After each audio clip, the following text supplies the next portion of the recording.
of August 16th is now in session. Would you call the roll, please? Mayor Clark? Here. Mayor Pro Tem Brinkman? Here.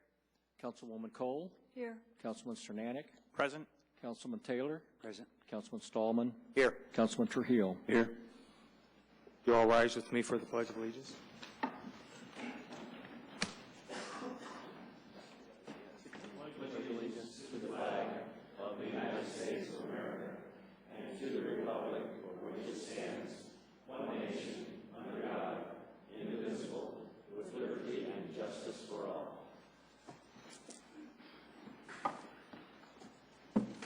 All right, we have the agenda. I think we need to add an executive session for personnel issues, 13F. Are there any other changes or additions? Would that also cover the questions that we would be asking the potential new city manager? Yes. Thank you.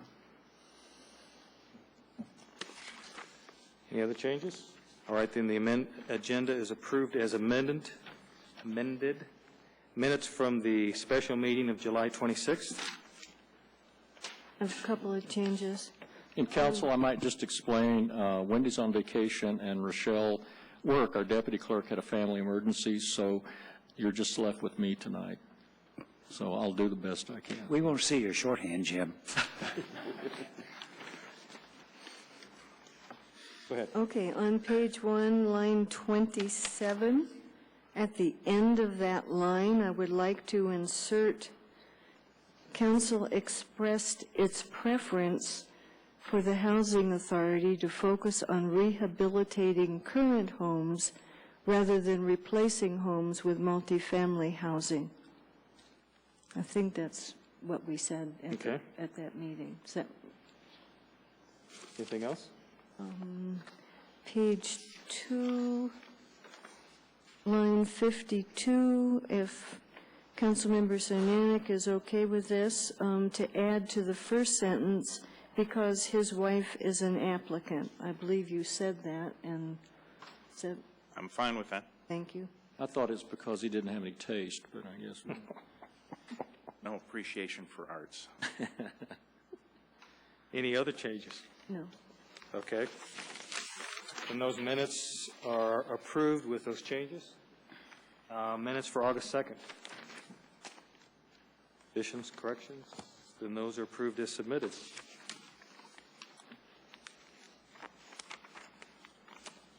New employees. Yes, sir. 4 new employees to introduce to you tonight, and if you'll please just stand when I call your name. Timothy Chastain. Timothy, if you'll stand. These are new entry police officers. Tim is originally from Cincinnati, served in the U.S. Army, so he's a veteran. Timothy and his wife fell in love with Colorado and moved here following his service in the military. Michelle Jones. Michelle, if you'll stand. She's also an entry-level police officer. She's a native of Colorado, a mother of 3, worked in Arapahoe County detentions operations. Chase Gordon. Chase is an entry police officer. He's also a native of Colorado, moved to the West Coast for a while, returned to Colorado to complete his degree, and also did an internship with the ATF, the Alcohol, Tobacco, and Firearms Agency. Big fan of all Denver sports teams and a good golfer, so we're happy to introduce these new police officers to you. And one more, Tiffany Rogers is our new court clerk. She's originally from Arizona, moved to Colorado approximately 20 years ago to be closer to her family. She was employed by the city of Black Hawk as a communications training officer and was a 9/11 dispatcher for over 8 years, so she'll be able to handle the customers at the municipal court. So very happy to introduce these 4 new employees, 3 police officers and a municipal court clerk to you tonight to join the Littleton family. Thank you. Thank you for coming down.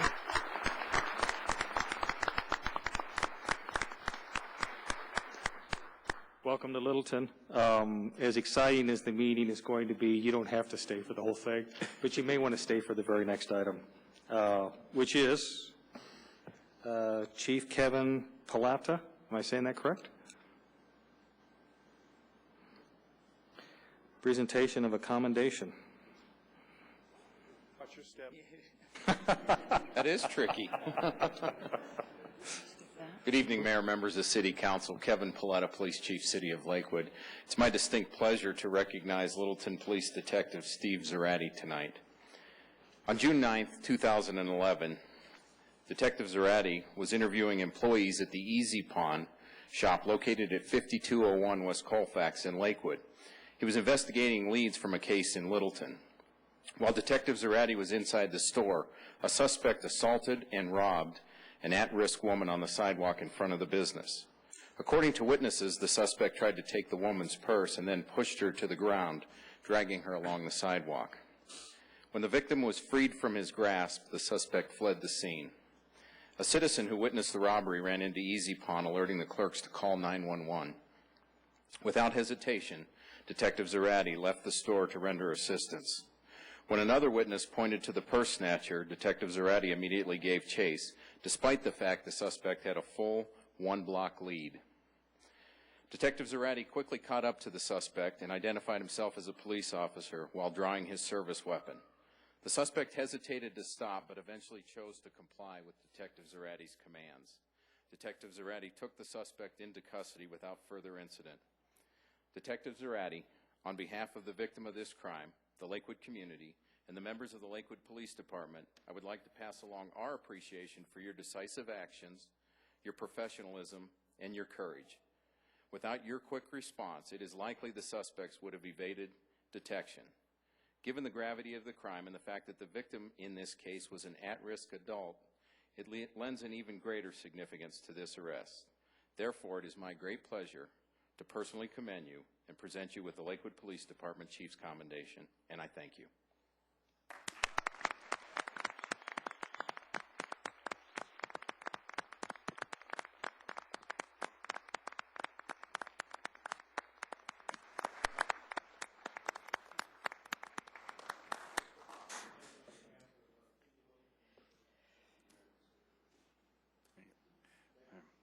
Very much.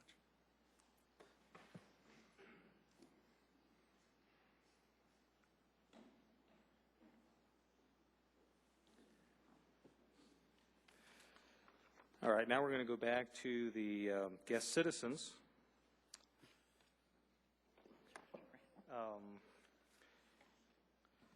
This evening, Littleton City Council is pleased to recognize Transform Software and Services and Vivax Pro Painting and their employees for being named two of the only 50 businesses in the state of Colorado as 2011 Colorado Companies to Watch. Companies to Watch is a unique awards program developed by the Edward Lowe Foundation to bring recognition to second stage companies. Because of their size, 6 to 99 employees, and revenues between $750,000 and $50 million, second stage businesses often fly under the radar. Second stage businesses are critically important to the health of local economies because as a group, they create more jobs than businesses of any other size. The winning companies were honored at a June gala attended by Governor John Hickenlooper. First company, Vivax Pro Painting, which is located at 1100 West Littleton Boulevard, is a residential painting business which sets itself apart from the competition with a tremendous focus on customer service and early adoption of new technology. Vivax uses iPads for writing estimates, innovative internet and social media marketing, and a proprietary database to enhance customer service. The business was started in 2004, and over the past 3 years, revenue has grown over 1,000%. Vivax employs 41 people, an increase of more than 20% over last year. The company is named 292 on the 2010 Inc. magazine's list of 500 fastest growing private businesses in the country and has twice been named as the fastest growing private business by the Denver Business Journal. The Littleton City Council salutes Vivax Pro Painting and their employees on their election to the 2011 class of Colorado Companies to Watch. And with us tonight from the company are, and I'm going to ask you to come down when your name's called, please. Lindsay Winters, Scott Bondi, Jessica Klein, and Lauren Thompson.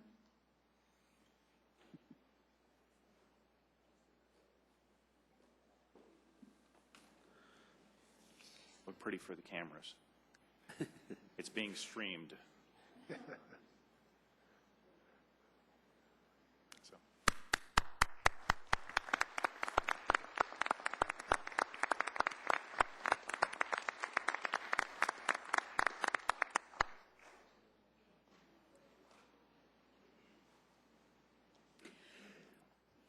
Transform Software and Services, which is located at 801 West Mineral Avenue, provides software and services for oil and gas exploration and production, especially for unconventional sources such as tight gas and heavy oil. Their easy-to-use software helps geologists, geophysicists, engineers, and managers substantially increase recoverable hydrocarbon reserves.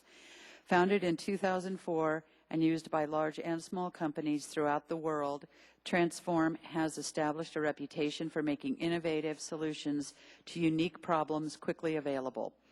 Customers are regarded as partners and talk directly to Transform's R&D team during project development. This year's Transform plans to increase its workforce to 23 full-time employees, a 39% increase over 2010. The Littleton City Council salutes Transform Software and Services, their employees, on their election to the 2001 class of Colorado companies to watch. With us tonight from the company is Dean Whitty, head of the company.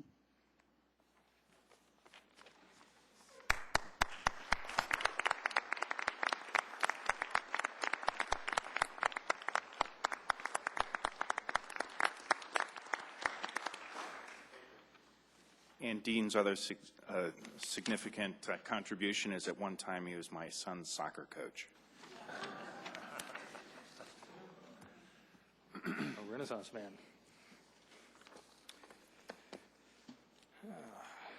Now we're going to go back to 6B2, which is a Kaiser Permanente Colfax Marathon presentation.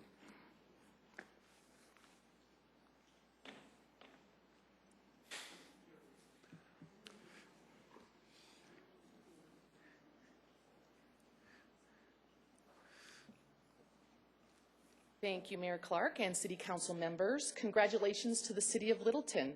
We're excited to see Littleton City employees and residents so engaged and actively participating in their health. It looks like there were about 250 Littleton residents who participated in running events at the Colfax Marathon this year. Getting people engaged in fun ways to be proactive with their health is precisely why Kaiser Permanente sponsors community events like the Colfax Marathon. For those of you who may not be familiar with Kaiser Permanente, we are the largest nonprofit health plan in Colorado. We've been a part of Colorado communities for about 40 years and have over 500,000 members to receive health care in our 23 medical offices with a network of affiliated hospitals and physicians. We're proud of our integrated model that allows patients to get one-stop shopping for their health care, from doctor's consults to x-rays to pharmacy, and with the patient's information in a modern, secure electronic medical record. You may have seen news about our expansion efforts. We recently opened medical offices in southern Colorado, in both Colorado Springs and Pueblo, and more recently with Parker and Evergreen. And just this month, we opened 2 more medical offices. The Castle Rock office opened in August, on August 1st, and Brighton opened just this week yesterday.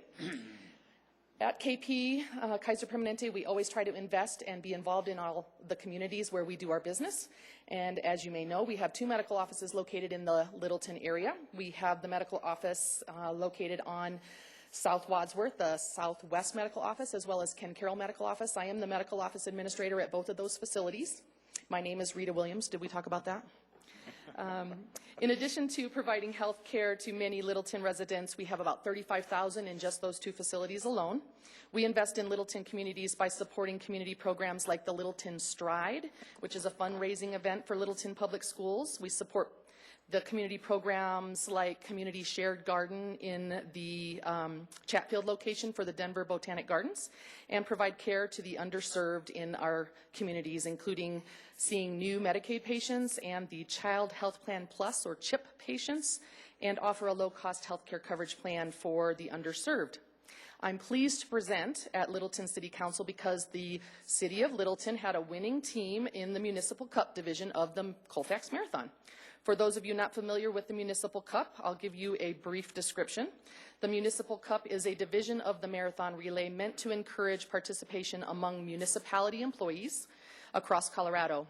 We're fairly certain there are no other running events in Denver metro area that offers a Municipal Cup. The marathon relay allows teams of 5 running various distances that total up to 26.2 miles. As part of Kaiser Permanente's sponsorship and as part of our desire to encourage city employees to take charge of their health and pursue healthy lifestyles, we spiced up the Municipal Cup by offering incentives for the winning municipalities. The fastest municipal team were allowed to designate nonprofits to receive a small donation from Kaiser Permanente, and also the municipalities with the most participants. I am pleased to say that Littleton had a team named Littleton Soul Sisters, and they won as one of the fastest teams, finished first in the women's division with a time of 4 hours, 4 minutes, 47 seconds. So to put this in perspective, that time was 17 minutes faster than the second place team from Denver and 20 minutes faster than the third place team from Thornton. That was very impressive, and we hope they'll come back to defend their title in 2012. The Littleton Soul Sisters team designated a nonprofit to receive a $2,500 donation from Kaiser Permanente, and that nonprofit is Interfaith Community Services. So will the team, if there's anyone here present, come to accept the trophy and present the ceremonial check to Interfaith Community Services? Let's give them a round of applause.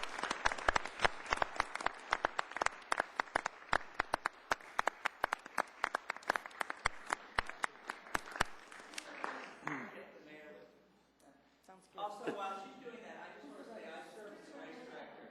I served as a race director on Creek Kelly, Texas, Serrata. You know, you were all women's team. But in combat, we would like to have you at my back when you're doing that. And I challenge you to get 4 guys to give it up and be on your team. I just guarantee it. I want to congratulate this team. We are very proud of this new tradition. Kaiser Permanente is the only company in the country that puts out cash awards through the corporations or the municipalities that go to their chosen charities. It is an amazing pass-through. It is what we call pay it forward and it's times 3.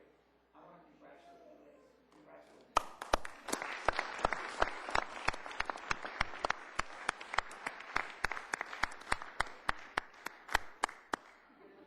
Okay, girls.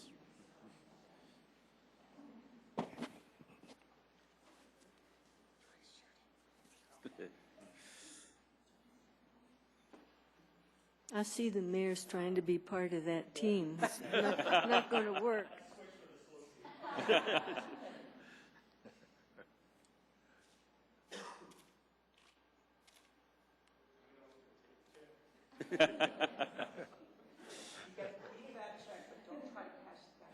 As I say, the check is in the mail. Thank you, ladies.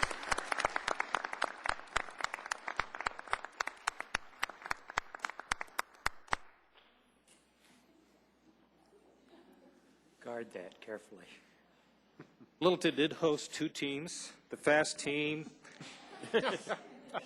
and the team that did find the course. And that's about it. All right, that brings us to Mr. Charles Livingston.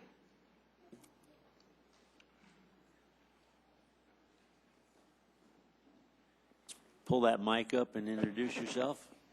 Yeah, I'm Charles Livingston. I used to live here a long time ago. First I would say, Mayor, Council, and citizens, what I've come to do is heap some praise on the fair city of Littleton. Before I do that, I would really like to go into a little bit of background to give you some kind of an idea about where I'm coming from, why I'm going to tell you what I'm going to tell you, and what it was like to grow up here.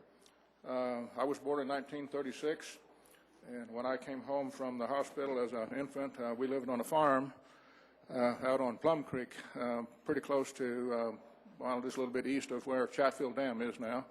We lived out there, I guess, about 3 years. Then we moved to town, and we moved around a little bit. And most of the people, like Joe and I, Councilman Trujillo and I, were born in 36. You know, here a little before that, a little after. we're still in the throes of the Depression, and we saw how hard our moms and dads had to work to make it, and we kind of had a ingrown work ethic. We some of the things I'm going to tell you that I thought was fun growing up might not be that popular today because we did a lot of work. But in fact, I started pretty early. I used to go around when I just had a wagon.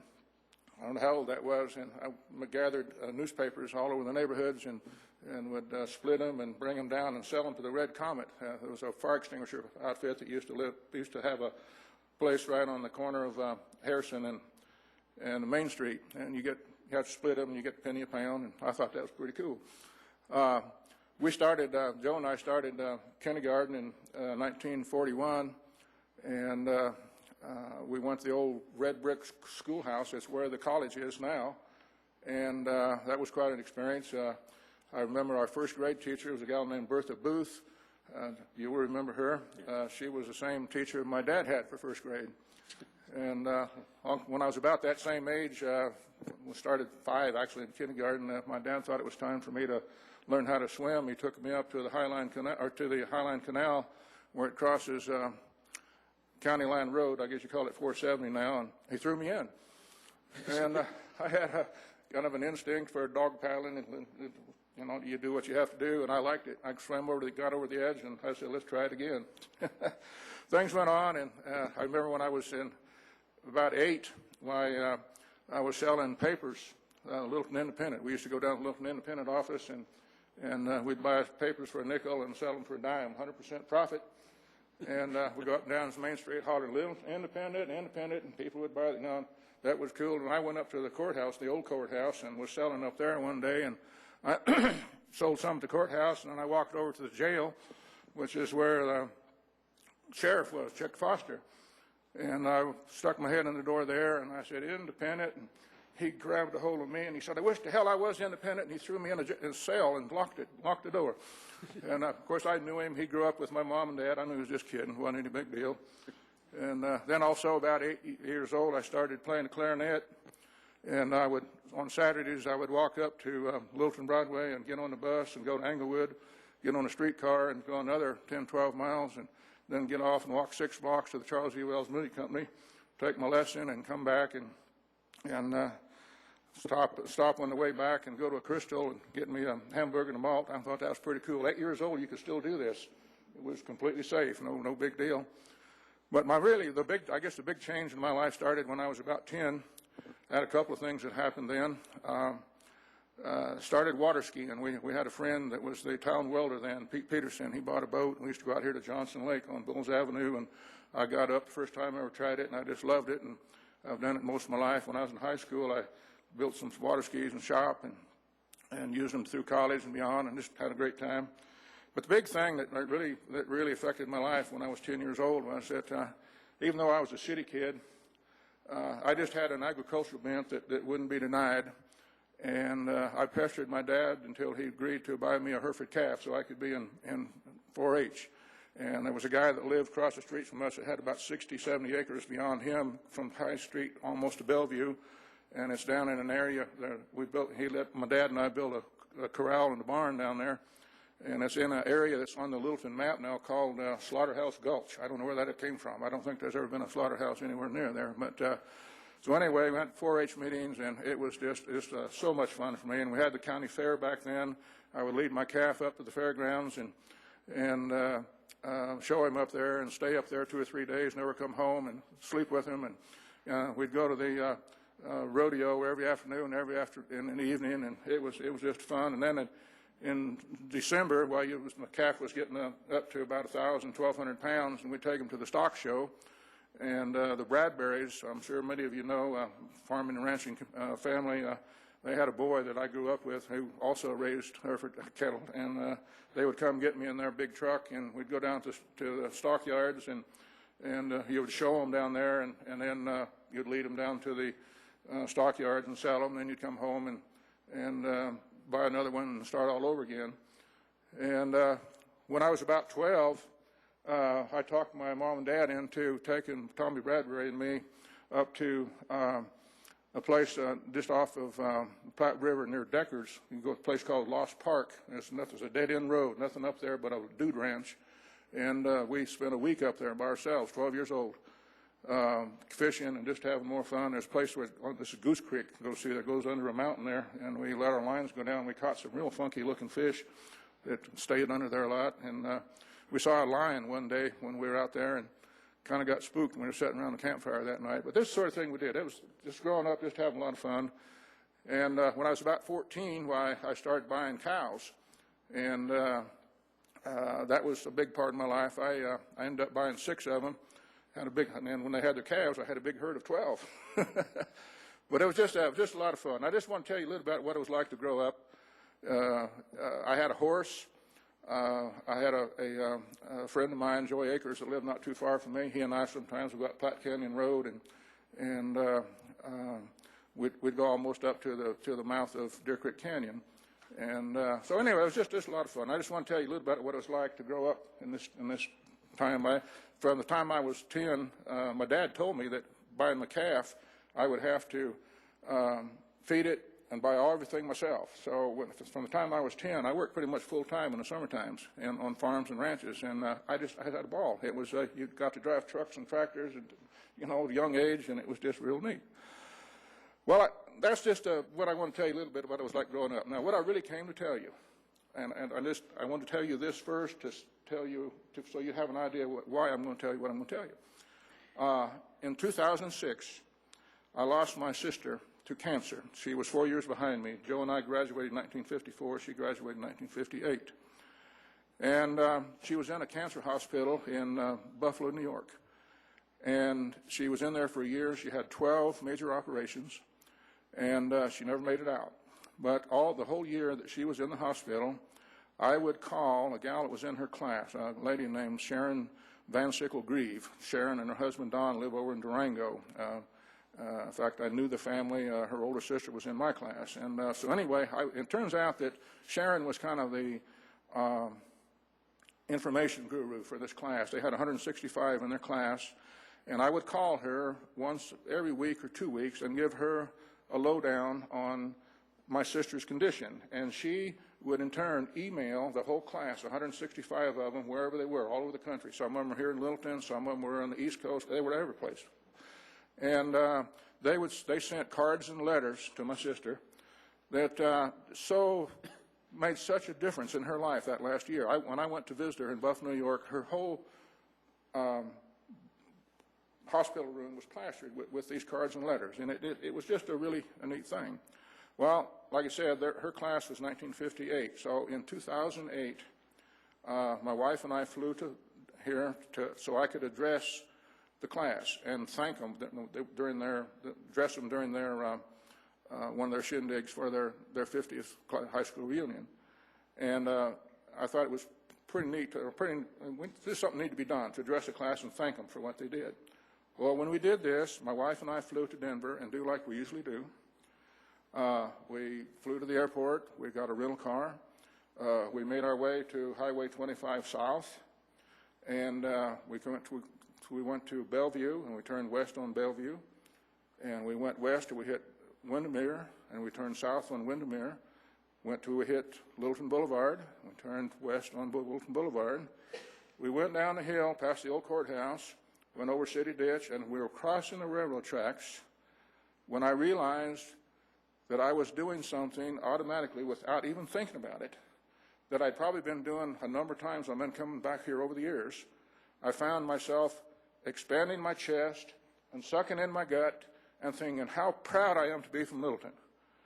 And I tell you, it was just kind of neat for me. I know I'd been doing this for a long time, and I'm pretty sure I had, and that's just the way I feel. I've been gone a long time, but Littleton's still my town, and I'm just proud of all of you and what you do. I know that you just recently were voted by Bloomberg as the most desirable city in the United States to raise children, and it's pretty neat. Littleton was a good town then, and it's a good town now, and I just want to share this with you. Thank you, Mr. Livingston. I appreciate it.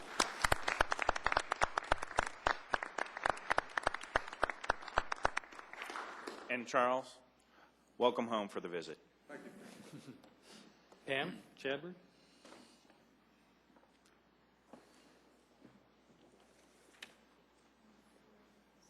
Charles, if you got, Charles, if you got to go, you can go now.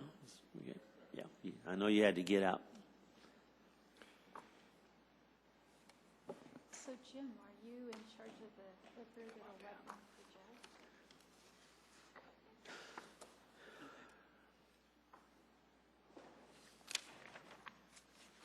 So good evening, Council. My name is Pam Chadbourne. I live at 5402 South Nevada Street, and I'm here to talk about the lighting ordinance that's up for repeal this evening. I realize it's a little out of the normal process, and I'll probably talk about that a little bit in my talk. And I only have 4 copies of view graphs. I'm sure some of you will be happy not to have a copy, so but they're up there. And I gave you Sky and Telescope too. There are 2 related articles in this September issue of Sky and Telescope.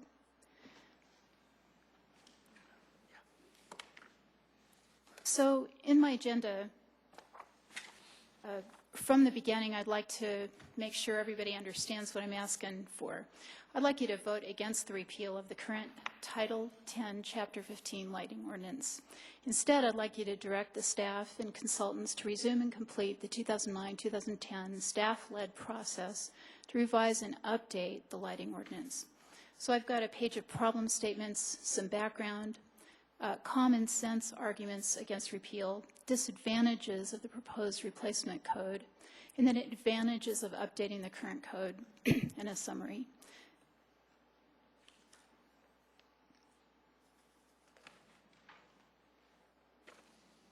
So I'd like you to vote against the repeal of the current lighting ordinance because the rationale is not sufficient.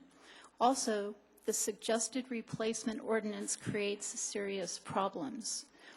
Also, Littleton has invested in this national standard approach since 2003.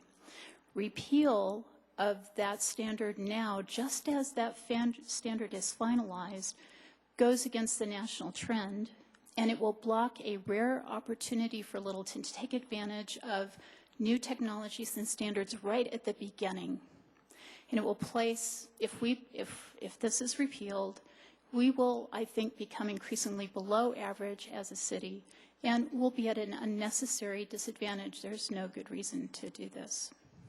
So instead, I advocate that the staff resume the update of the current lighting ordinance.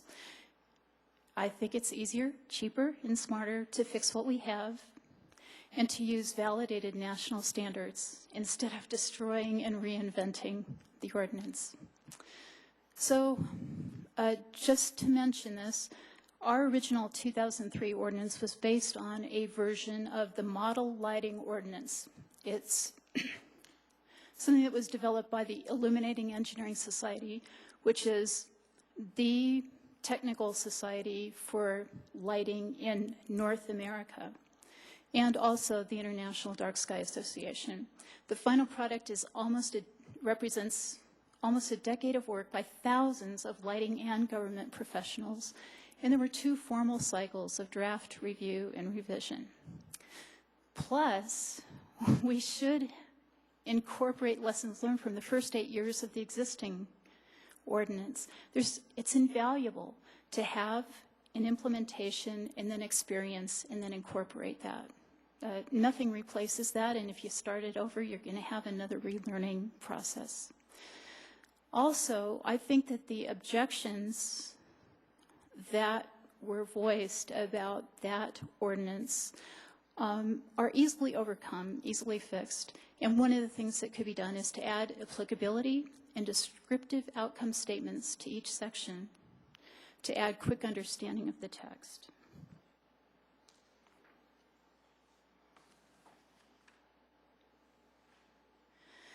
So my problem, I have a few statements.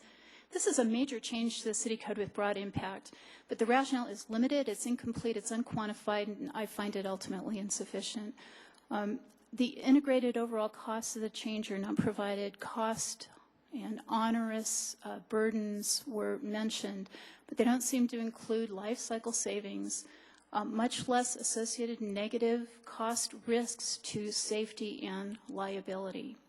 And they're not balanced against potential degraded property values and quality of environment that the city could very well experience as a result of a new code. Also, the process behind this change, in my opinion, is not appropriately inclusive or collaborative. I'm uncomfortable that a major change with pervasive impact was prompted by limited input, as far as I understand, and directed from above in contrast to the more inclusive and deliberative and technical approach that the staff was undertaking. And so there's only 6 weeks between the revelation of this repeal at the Planning Commission to the City Council vote, 3 meetings for us to interact and discuss the impact of the change. And I think the impact affects everyone in the city, and I think the net result is negative. There's a couple of things I could mention. Litter light trespass negatively affects property values and rightful enjoyment of property.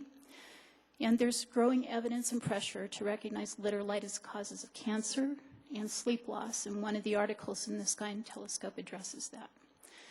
And less intelligent control of lighting leads to higher energy expenditure and waste. Finally, as I mentioned, the replacement code is untried and untested and introduces liability risk for the city.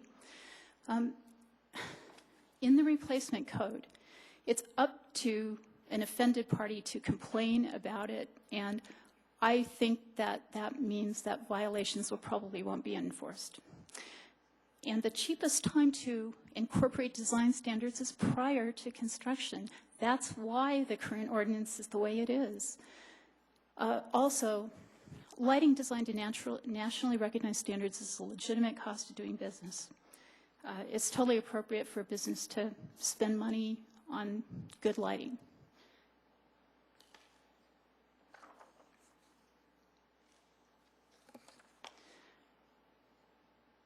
I wanted to mention background because and there's a gap in what happened. I don't know everything. But my understanding is Mercedes-Benz at the end of Broadway placed a call to the mayor, and he felt that his sales were affected by dim lot lights. And the staff measured the lot lights and found that the lights were inconsistent among each other and they were below specification. Now, what I think happened after that were there were 3 meetings at the City Council with invited car dealerships. As far as I know, the residents who live across from those car dealerships were not invited, and those meetings are not recorded. After that, in April, the City Council directed the staff to rewrite the ordinance, and then at the end of July, we find that the staff report includes a total repeal of the existing ordinance and a new ordinance that's much briefer, removes all of the upfront good design standards and the reference to the MLO. And I think will be difficult to enforce. And the scheduled reading is in September. I had some what ifs. What if Mercedes just got the lights reinstalled by the vendor up to spec? It would match lot lighting by other car dealerships. We would have competitive parity in Littleton. I think that would have been a good resolution. If the Mercedes vendor still thought that there was a problem, the city could have invited all the residents across from car lots to public meetings that were recorded to discuss this.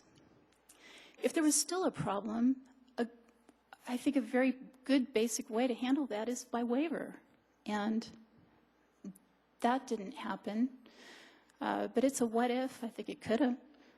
And then now we're in the process that we're at now. If there was still a problem, we could talk about updating. And my alternate is advocating the updating of the current code.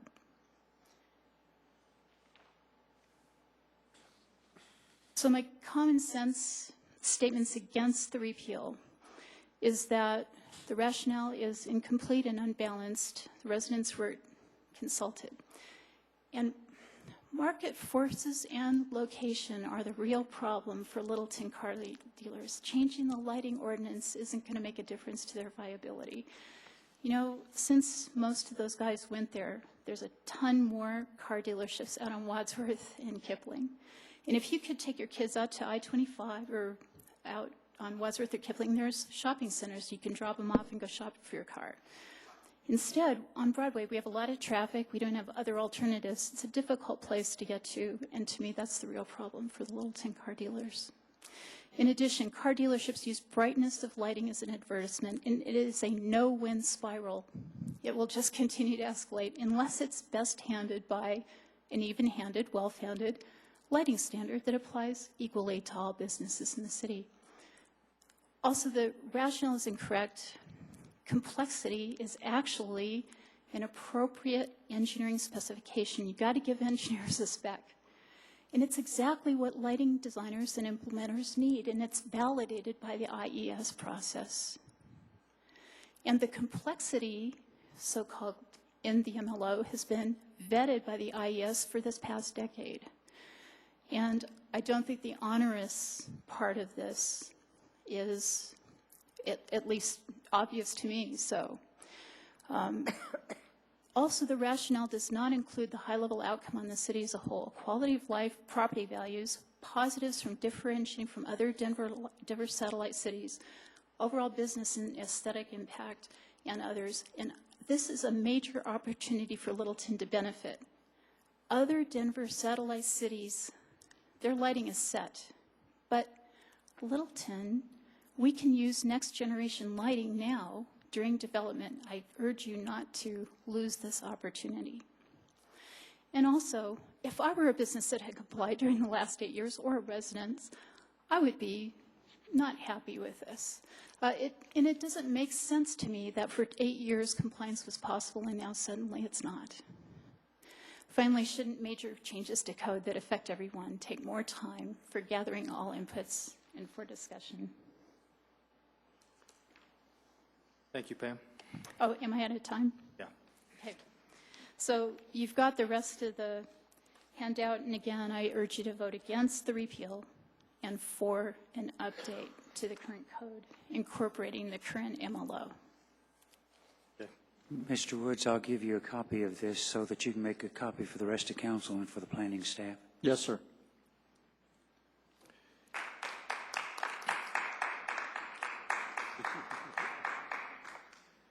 All right, that brings us to Mr. Mullen.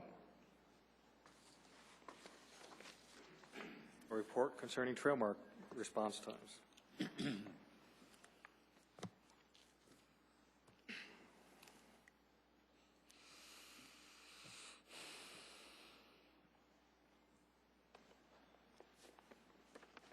Good council, good evening. John Mullen, your fire chief and resident of 9898 South Johnson Way Trailmark. I'd like to take this opportunity to introduce you to my grandkids. Also like to say hi to my wife. I invited her to come here tonight till I was speaking, and she said no, she'd prefer to watch me at home. So I'd like to say hi to her. I'm sure she's watching. There's a couple things that have been going on this last 5-6 weeks, ever since that we received notice from ISO, Insurance Service Office, a private for-profit company, chose to give us a split rating. Now, Littleton did enjoy a Class 3. We are now updated to a 3/9.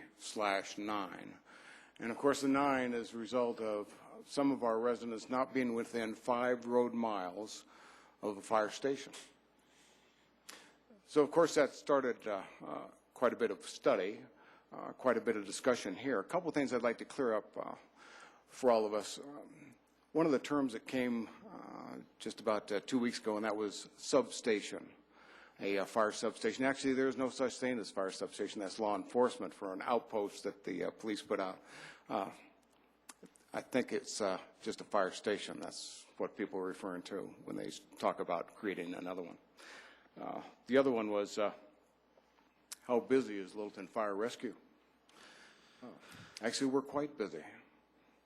And in comparison with other jurisdictions, South Metro being 13,886 calls, West Metro 23,783 calls, and Littleton Fire Rescue 12,213. Now, the reason I think we're comparable is that South Metro, serving those 13,000 plus calls, have 17 stations. West Metro with 23,000 has 15 stations, and Littleton Fire Rescue has 8. South Metro covers that area with 393 firefighters, West Metro 392, and Littleton Fire Rescue 126. Now, the reason I point this out to council, of course, is that every once in a while, we are concerned about efficiency and effectiveness. I can assure you that we're extremely effective. And I don't think there's a department along the Front Range that's more efficient. This is Trailmark, the bird's eye view, or I guess it's more than a bird's eye view. I don't know if birds get that high. But that's where we live. That's where I live. We were talking about response times, and I just wanted to clarify. This is at the 90th percentile. We were doing average for quite some time. 90th percentile was given to us by our OEC study about 4 years ago now, when they started comparing all calls at the 90th percentile. This tells us that in 2004, the response time, the 90th percentile response time at Trailmark was 15 minutes and 45 seconds. Chief, you made, yes. Just to clarify, so what that means is 90% of the calls are less than 15 minutes and 45 seconds? Or that is correct. 12:54, that's what you're saying. Thank you. Okay. Thank you, Councilmember. Yes, that's correct. And so we did make some improvements, as you can see. And those improvements are due to a couple different things. That OEC study actually pointed out some deficiencies that we had in our dispatch, not our dispatch personnel, but a procedure, just changing a procedure that dispatch was able to accomplish, trimmed quite a bit of time off of our overall response time. The other thing that we did to help the entire Littleton population, of course, and that is to add Medic 16. Now, it did wonders for everybody except Trailmark. It trimmed about 30 seconds off of our overall response time, but we could not overcome the travel time to Trailmark. One of the other things that you did, and that is in the latest contract with Rural Metro, you put in their contract that they would have a priority of positioning a medic unit, one of their ambulances, at or close to Chatfield and Wadsworth.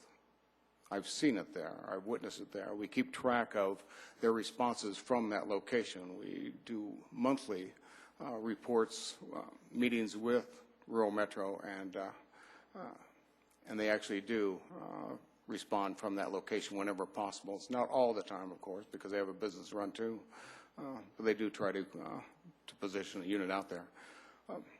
As you can also see, that in 2009 we got to 1239, and 2010 1254, a little bit of an increase. The one that we're keeping track of now for the 6 months, and it's just 6 months of data, in 2011 indicates a 13:16 response time at the 90th percentile. I just want to point out that's 22 data points. That's over 22 calls. So it's about half the data points that we'll have at the end of the year. And I'm hoping that's going to change, and that'll also drop. But I just don't want anybody to fixate on 13:16 saying that it's a bad trend. We will keep track of it, and we will report to you. That's response time. I'm in negotiations, as you know, to address the ISO, the Insurance Service Office rating. Now, ISO tells us that if we had a contract with a closer fire station that would be responding on first alarm, we could get that 3 back for those residents at Trailmark, for my neighbors. As you can see, 13's right now, and Station 16 are the responders to our area in Trailmark. Station 14 is West Metro. You can see the Station 14 is closer, and it's about a mile or a little more than a mile closer than any of our 2 stations. And it's well within the 5 miles needed to improve that ISO rating. Negotiations continue with them. I don't know, folks, if this is going to improve our response time, but it feels like it would. I mean, if they're a mile closer, it feels like it would be a positive impact on that response. As I say, negotiations continue. I'll continue to meet with other parties to see if we can get a solution to the trail mark ISO response time dilemma that we face right now. And one more thing. We've had some great stories tonight, so I got one for you. I went to church Sunday, and at church, I met a woman. And this elderly resident of Littleton told me about a fire that she had about 5 years ago. And of course, I'm thinking she's going to say something about response time. What she said instead was, I lost my dog. Saved my house and you lost my dog. And one of the firefighters at the scene came up and gave me a hug and talked to me a little bit and said, sorry about the dog, what kind was it? Now, she said it was a Sheltie, and I don't know what kind of a dog a Sheltie is, but I pretended to know. And I said, oh, yeah, cute little dog, aren't they? And she goes on to tell me this same firefighter called about 2 days later. Said, hey, I'd like to come by. I know you're by yourself. I'd like to bring my family, introduce you to them, which he did, along with a Sheltie. But it went further than that. As they created this relationship, the firefighter said, you know what, my kids don't have a grandmother. I was wondering if we could adopt you. And they did. That relationship has gone on for about 6 years now, folks. And the reason I tell you that story is twofold. One is to tell you I do go to church. I want to let you know that. That's good. And the other one is you've got great people working on that fire department of yours, as you do on the police department, as you do throughout the city of Littleton, that you should be proud of, as I am. Thank you. John, could you tell the folks exactly how far it is from Station 16 to arrive at Trail Mark, mileage-wise? I should be able to do that, shouldn't I? Yeah, can you do that? For the television people out there that are dying to hear it. I think it's 4.9 miles to the entrance of Trail Mark. 4.9. That sound about right? That sounds pretty close. Yeah. I'm thinking it's 5.1 or 5.2, but According to ISO, I think they said that first right into Trail Mark actually is within 5 miles. Mm-hmm. But, 3 houses. yeah, so there's like so you're 4.9. half dozen is right. residences who live in that. I don't know what the street is, but by the learning center there. Yeah. So, yeah. Any other questions, folks? Yeah, I do. Do you have, I know that, what did you say, 22 data points for the first 6 months? We've had 22 calls out there from January 1st to June 30th. Do you have first 6 months broken out for the previous years? I do not. Might you get that and maybe email us that? I could do that, Thank you. certainly. And for those folks that are statistics junkies, Uh-oh. this wasn't, Oh. it's more of a statement, John. Certainly. All that would be required to reduce that 1316 is 2 responses that are less. And the next data point, I recall, would actually take it down below both the 2009 and the 2010 levels. So there's a very small set in that data point that's there. Thank you. Thank you, John. Appreciate it. And Shelties are cute little dogs, by the way. Are they? So. All right, that brings us to unscheduled public appearances, which are a time for any citizen to come down and express an opinion or ask a question of the city. We ask you to limit yourself to 4 minutes. Come on down. And please state your name and address, and that way we get that in the minutes. I'm George Busler, B-U-S-L-E-R. I live at 8040 East Dartmouth in Denver.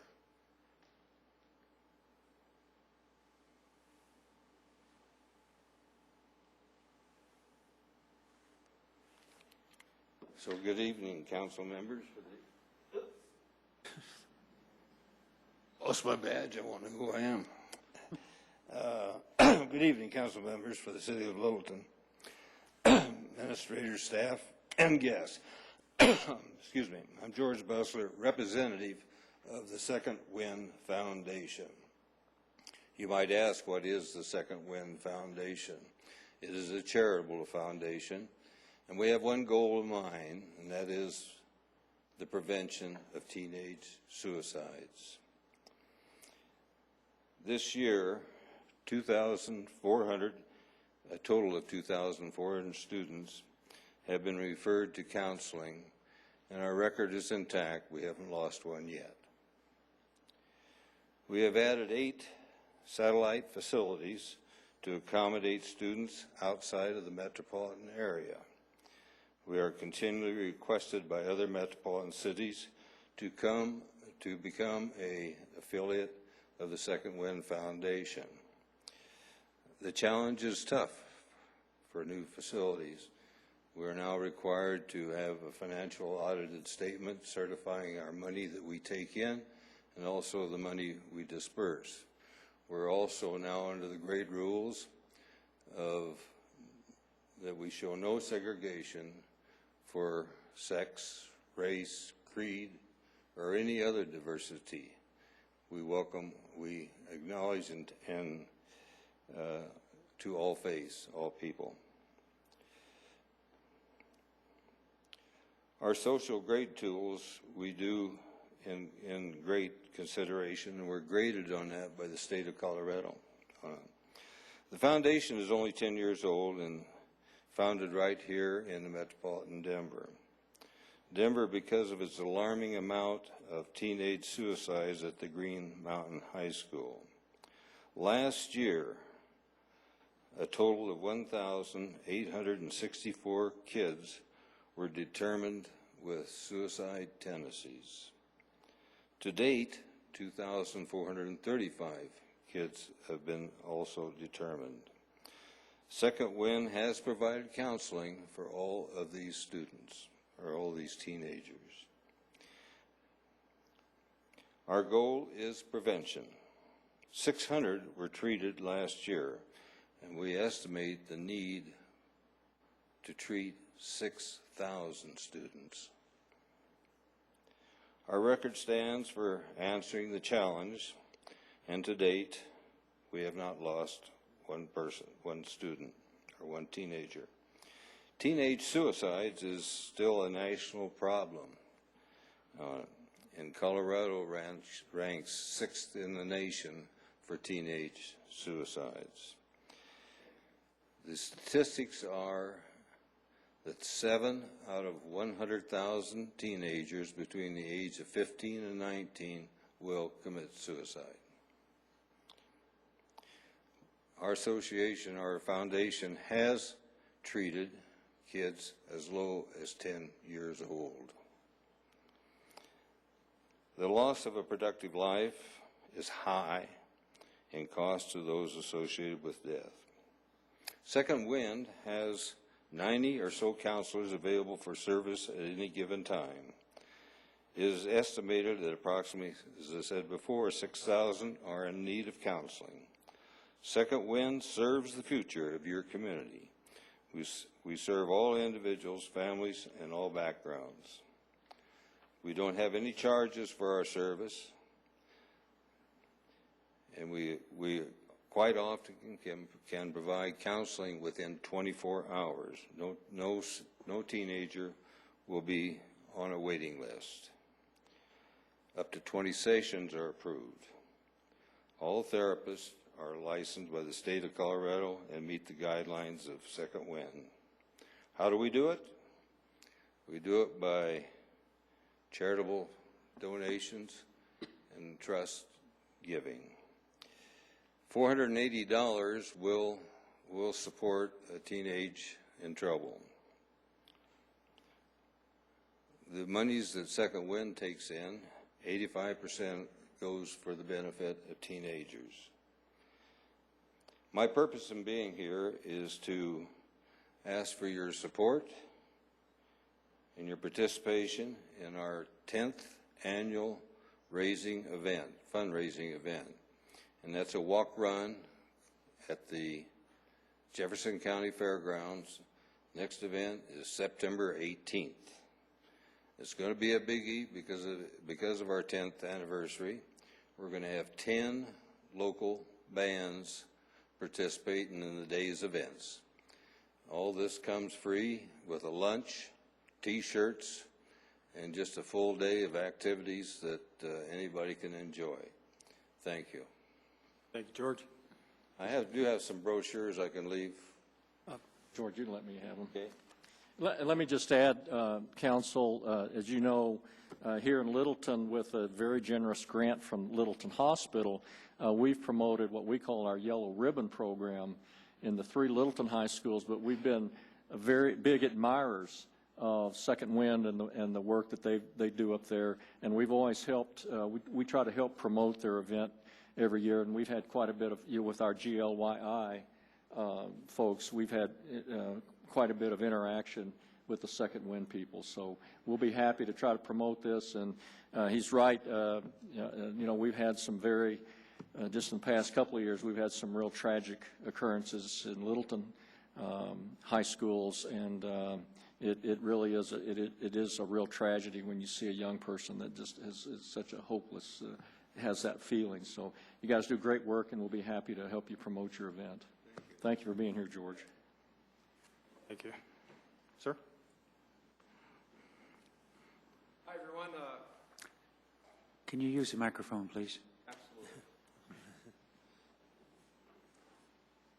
I had one of these for everyone at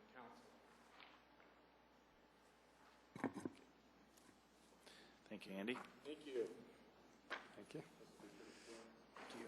I'll leave some of these out for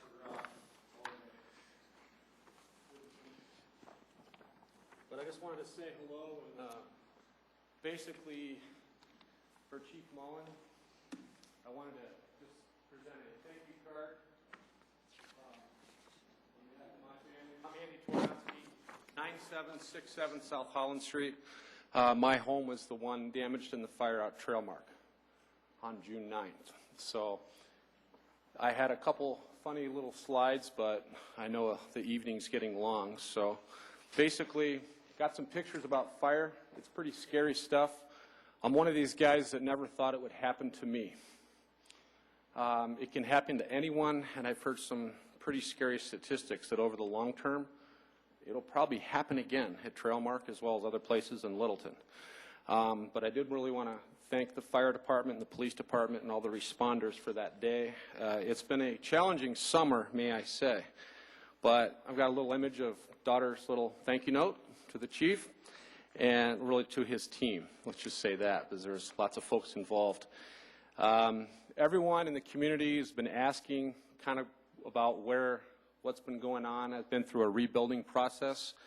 I've got a cute little son who really likes fire trucks now. So I've got some new toys that have a lot to do with the fire department. So, the last slide here is, what's really next.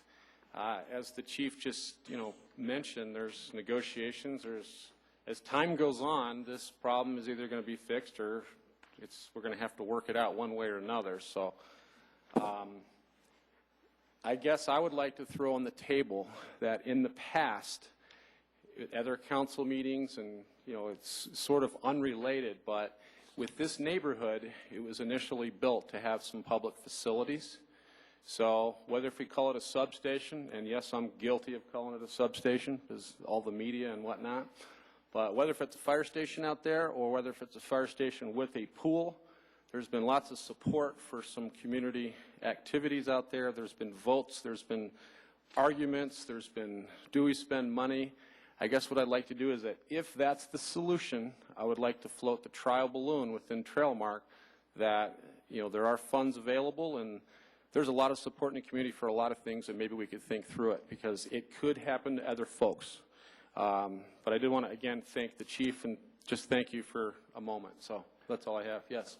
Andrew, I guess let me ask you, I'd make sure I understand what you're sort of suggesting. The Metro District has some funds that I think had been accrued over time from property taxes in order to build the rec center and or community center, so forth and so on. Are you suggesting that the community would theoretically look to potentially vote on using those funds for some type of solution, I guess is the way to put it. So it'd be capital, but then there's ongoing operations. I mean, there's been several votes, as you know, on different things out there for, I mean, I'm not the expert, I'm not the subject matter expert, so I don't want to speak to it. I understand. But I think a lot of the neighbors know that, you know, this has been out there on the table. I guess what I was suggesting, since, heck, it happened to me, it could happen to some other folks, maybe in some form this neighborhood in our community could further come together. And if it was the decision to build infrastructure, you know, brick and mortar for a fire station, so be it. If it's some other things, it may encourage some additional buy-in, because there's a lot of folks out there that'll want a lot of things. The way I see it is, it sounds like we got to do something. Okay. So I wanted to float the trial balloon. Okay, thank you. So, thank you.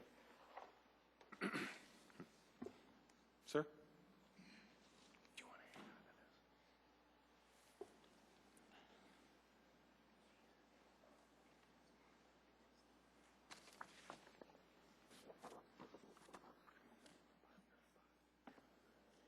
Is it okay if I make another comment on the lighting issue? Sure. My name is Jim Paquette. I live at 5790 South Delaware Street. I've lived there 9 years, and I live near the glow of Broadway already, and I hate to see that street get any brighter, and I would hate to see the rest of the town be illuminated, as I understand it might be possible with the proposed regulations. I encourage you not to repeal the current regulations, but to work with them and modify them. There are, based on what I understand, the proposal will increase the cost to the city and will have greater sky glow in the process. There are other ways to increase the lighting on the ground and at a much reduced cost than what is proposed. And I encourage you not to repeal the existing program, but to work with it. Thank you. Jim, could you just spell your last name for me real quickly? Yep. P-E-Q-U-E-T-T-E. Thank you. Welcome. Thank you.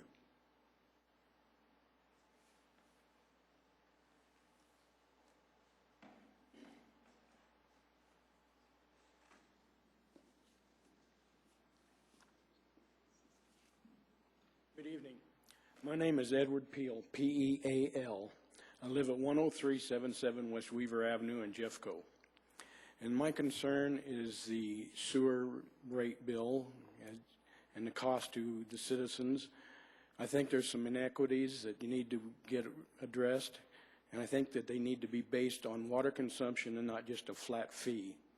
I think it's very inequitable to have someone in my stead who used 30,000 gallons of water last year to pay the same flat rate as somebody that might have used 10 times that amount. My water bill was a third of my sewer bill, and to me that seems atrocious and totally out of character with what you should be considering as a factor for what we should be paying as a sewer bill. I know this is an easy way out, just to charge a flat fee to everybody, but I think there needs to be equality in terms of how much water is turned into your system and how much you should be charged for it. People that use 300,000 gallons of water a year should be paying a more equitable amount of money because they're putting that much into your system, as somebody that I have that puts so little into the system. All I'm asking for is just a consideration of taking the amount of water that is being consumed and basing that as your rates for what you charge people for sewers. I think all I'm asking is just for a fair and equitable consideration. Thank you. Thank you, Mr. Pugh, but I have a question. Absolutely. You only pay $70 a year for water? That's why, if you take out just for the water cost itself, not for the fees, I used 30,000 gallons last year. That's a pittance. And based at the rate, that was like $72. And so then your I water, charge, your water bill for a whole year is $72? That was for the water consumption. That wasn't for the service charge. My total bill for the whole year was $130. My sewer bill was $208.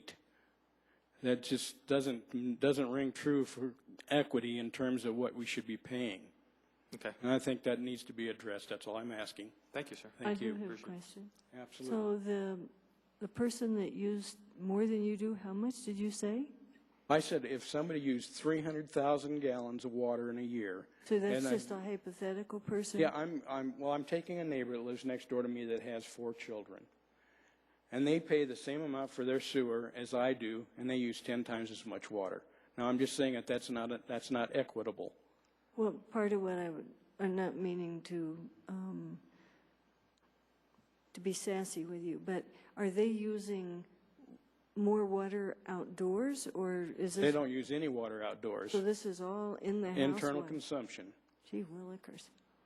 I mean, I use a hell of a lot less water than you do, from what you just said, so. You use less than 30,000 gallons? Oh, my goodness, yes. You know how much that is? That's only about 2,500 gallons a month. These poor folks have heard this before. I don't even use 2,000 gallons a month, so. I'd use about 2,500 a month, and only. I use about 1,000, so. Oh.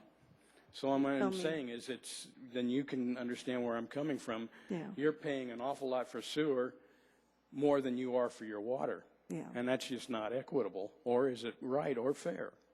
So, but we have this debate frequently. Well, I'm sure you have. I'm sure there's a bunch of people that feel that there's some inequities involved. And all I'm asking is that it needs to be fair. You need to charge people based on their consumption, not just a flat rate. I know it involves a little more time and effort on your part to contact Denver Water to find out what the amount of consumption is, but I think that's a much more equitable. Have people pay for what they use, not for what flat rate.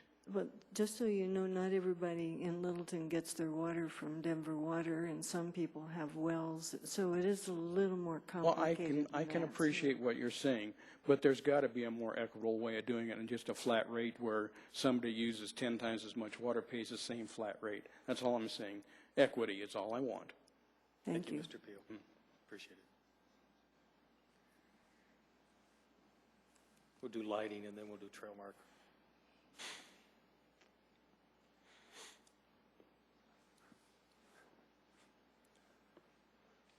Hello, my name is Naomi Paquette. I'm also at 5790 South Delaware Street here in Littleton. And I would like to comment again on the lighting regulation as it affects the health of the Littleton citizens. Sky glow and excess glare and light from street lights from whatever source of those lights has been shown to have negative health effects. Prolonged exposure to non-natural light affects the production of melatonin, an important hormone, as well as disrupting regular sleep cycles, which sleep cycles and regular sleep cycles help reduce weight gain, stress, depression, and the onset of diabetes. On 15th of June 2009, the American Medical Association adopted a resolution that supports the reduction of light pollution and glare and advocate the use of energy-efficient, fully shielded outdoor lighting. I'd like you guys to take this into consideration when you vote to not repeal the current lighting regulation. Thank you. Thank you. Come on down, Karen.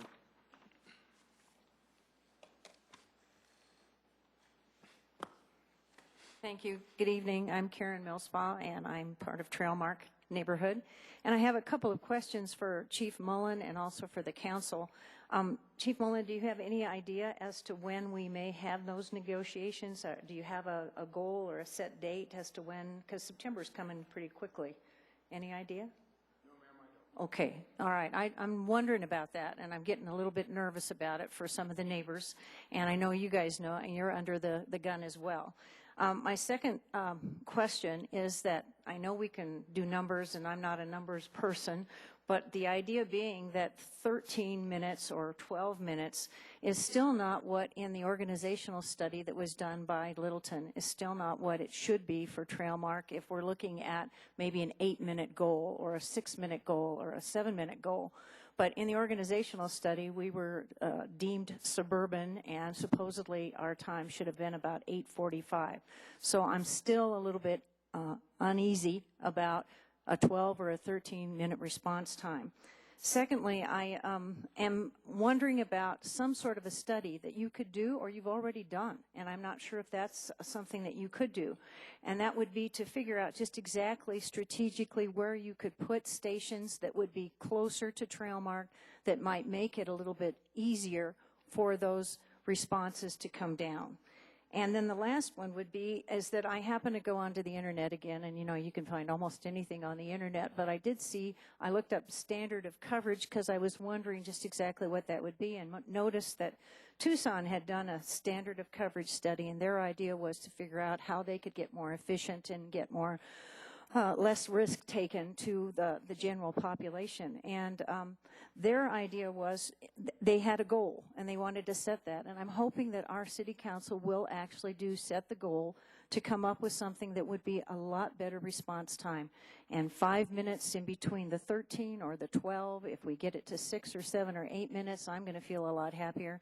And I'm sure, our last gentleman that spoke that had the fire on Holland Street, Mr. Ternaski, would probably have wanted to have them come sooner, even though those wonderful firefighters came as fast as they could. So thank you. Thank you, Karen. But if you will allow me, I'd like to make a couple corrections. Sure. The OEC study that was done classified Trailmark as a rural community. It set the standard for rural response at 13.3 minutes, which we are under. South Metro Fire Authority has done a standards of coverage study. They also set rates for urban, suburban, and rural communities, and their standard, their goal for rural communities is over 15 minutes, which we also beat. Well, then maybe I'm reading a different recommendation, but I see that there's a recommendation number 21, and it calls the suburban for Trailmark, and it says it should be 8.45 minutes at the 90th percentile, and that's what I'm reading from. I think you're misreading it because there's two locations in the OEC that specifically say Trailmark is a rural community and sets a standard of 13.3 minutes for a rural community. Understand. And so I'm just wondering just exactly where that information comes from then, if it's in the Trailmark OEC recommendation 21. So I'm looking at that saying that they're calling us a suburban. So I'm still wondering why you think that 13 minutes is okay to get to Trailmark. Well, if we're going to do pages here,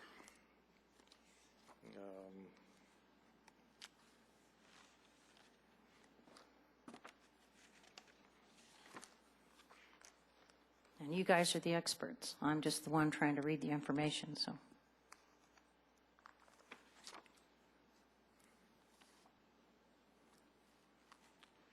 On page 44,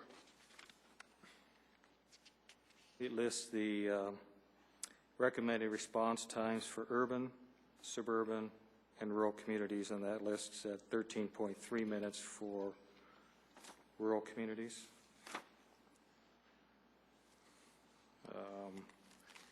And there's 2 or 3 different locations in the study where OEC's opinion is that Trailmark is a rural community.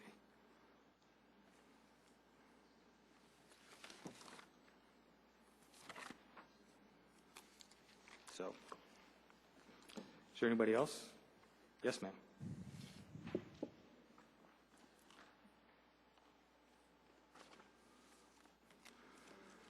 Patty Durso, 9829 South Johnson Way, Littleton, Trailmark.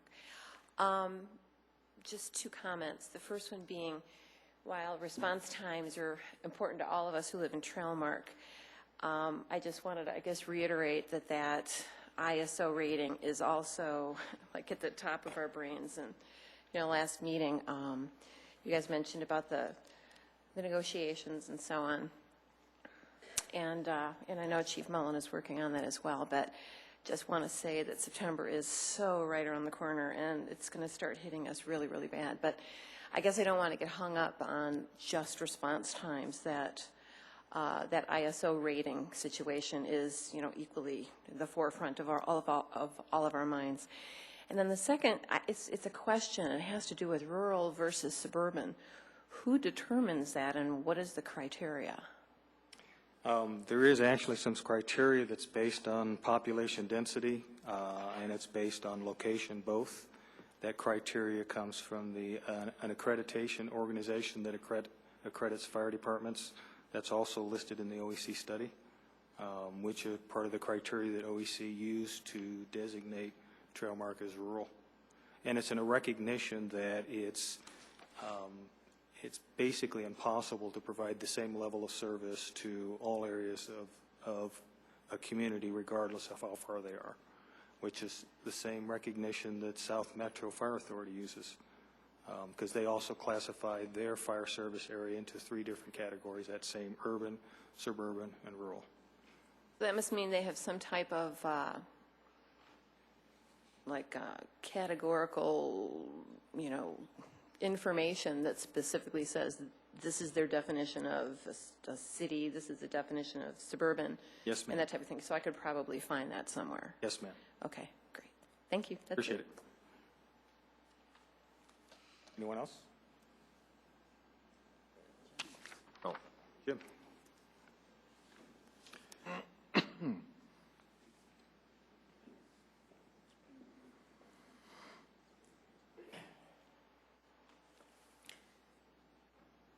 Jim? Good evening, Council.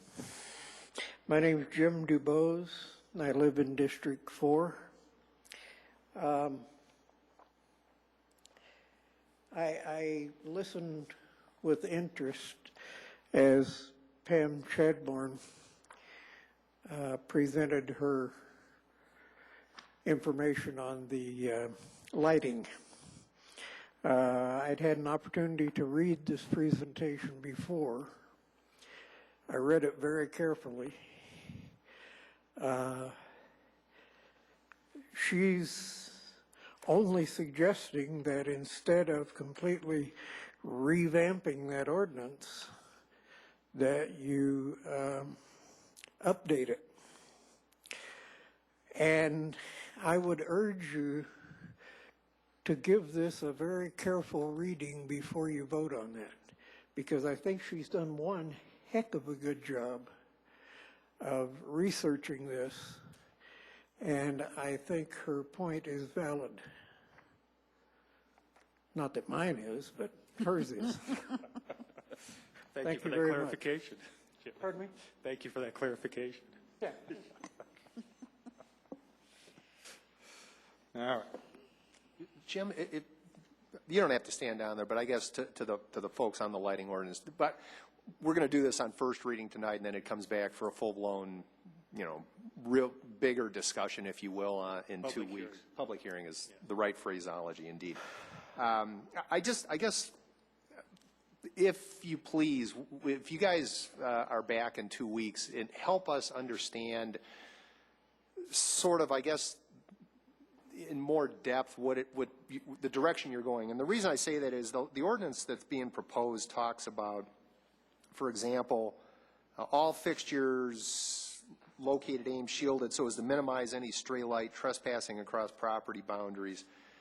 Shielded light trespass on other residential property does not exceed 0.1 foot candle at the property line. No more than 0.1 foot candle light allowed measured at a point 10 feet beyond any property. To me, this thing sounds like what you're after, so the issue of more complexity being better is something that would be really important or helpful to understand as to why it should be more complex than something that's easy for people who own property or businesses or whatever to understand vis-a-vis outdoor lighting, signage, so forth and so on. Definitely we'll read it and reconsider the whole thing, and I just want to make sure you guys understood its first reading. But that additional information, I think, would really help us understand where you guys are coming from. Is that your primary concern about the ordinance, the fact that it's complex and you want to make it simple for us dummies? Oh, no. I actually believe you're smarter than I am on most of this stuff, to be honest. However, one of the comments staff had was, I think, that when they were trying to implement it, there were things like an amortization period where people were supposed to come into compliance, and it became exceedingly challenging for staff to actually go out and figure out what was or was not in compliance with any degree of reasonableness. So I think that was maybe one of the issues. It wasn't certainly the only issue. That's why I suggest that you give this a careful reading. Understand. Because that is addressed okay. in this presentation. Okay, I appreciate it. After hearing your comments, Pam might want to add to this. Okay. I appreciate you guys mentioning that, though. Thank you. Yeah. Thanks, Ruth. And I have a question for a previous speaker. So you have a document, Ms. Millspaw. So would it be possible for you to give a copy of that so that we could see what in the world it is? Jim, if we could have it in our packets. We have the OEC study. Of that particular, whatever it is she's looking at? Sure. I mean, Chief Mullen, what? Chief, microphone, please.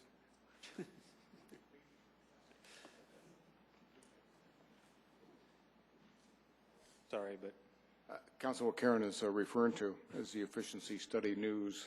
This is the one that was put out by the committee that was going through the OEC study, not the OEC study itself.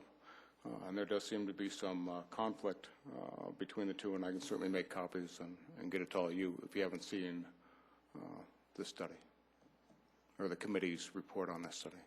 Okay. Thank you. Okay? Yeah.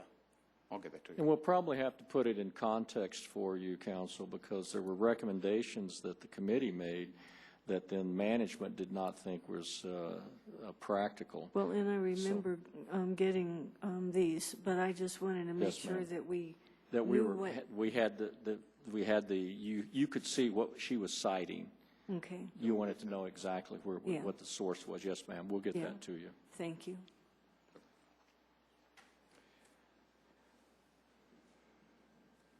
Anyone else? All right, that brings us to consent agendas, which is items that are normally non-controversial. The first one is the non-controversial lighting ordinance. Which at least on first reading. There you go. This is an ordinance of the City of Littleton, Colorado, repealing Chapter 15 of Title 10 of the Littleton City Code and reenacting a new Chapter 15 pertaining to outdoor lighting requirements.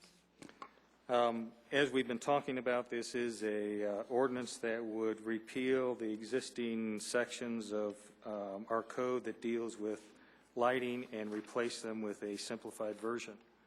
Item B. Mayor, just for the record, that public hearing set for September 6th. Yes, thank you very much. Item B is a resolution of the City Council of the City of Littleton, Colorado, affirming the City of Littleton's 3-mile plan. The 3-mile plan. If the city were to choose to annex any property, we are limited by state law in that we can only annex something that would not extend the borders of the city beyond 3 miles. In addition to that, we have to have a plan in place that designates things like the location, character, and extent of streets, subways, bridges, waterways, waterfronts, parkways, playgrounds, squares, parks, aviation fields, and other public ways, grounds, open space, public utilities, and terminals, and all sorts of things like that for the land that would be annexed.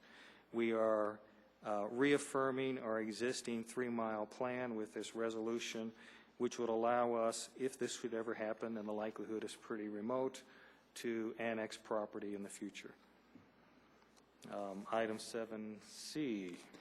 This is an ordinance of the City of Littleton, Colorado, adopting by reference the 2011 edition of the National Electric Code with amendments published by the National Fire Protection Association. Oh, the code. The building officials keep coming up with new codes all the time, or I should say the national organization does. This would update us from the, I believe we're currently enforcing the 2008 National Electric Code. There have been some changes in the succeeding years between that and now. This ordinance would adopt the 2011 National Electric Code with some amendments as Littleton's electric code that would then be used for buildings constructed in Littleton. Public hearing for that is also on September 6th. And item 7D. A resolution of the City Council of the City of Littleton, Colorado, approving a contract with the State of Colorado regarding the administration of $22,700 grant for design guidelines for the Arapahoe Hills subdivision. The Arapahoe Hills subdivision is a beautiful subdivision that was built between 57 and 62. The homes there are all unique and actually very gorgeous. The subdivision has gotten together and decided that they wanted to try and preserve characteristics of the neighborhood. This grant would hire a person to develop a guidelines giving guidance on appropriate methods for maintenance, rehabilitation, and to assist in the design of new construction for those homes in that subdivision to help them preserve the unique character that they have. May I have a motion, please? I'll move for the adoption of consent agenda items A, B, C, and D. Second. It's been moved and seconded to adopt the consent agenda. Any discussion? Council ready to vote? The vote is 7 in favor. The motion's approved. Oh,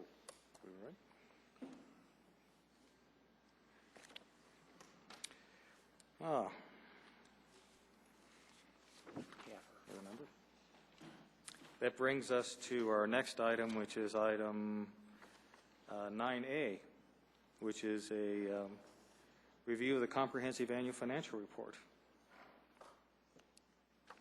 Council, do you want, does the audit committee or Cheryl Wallace with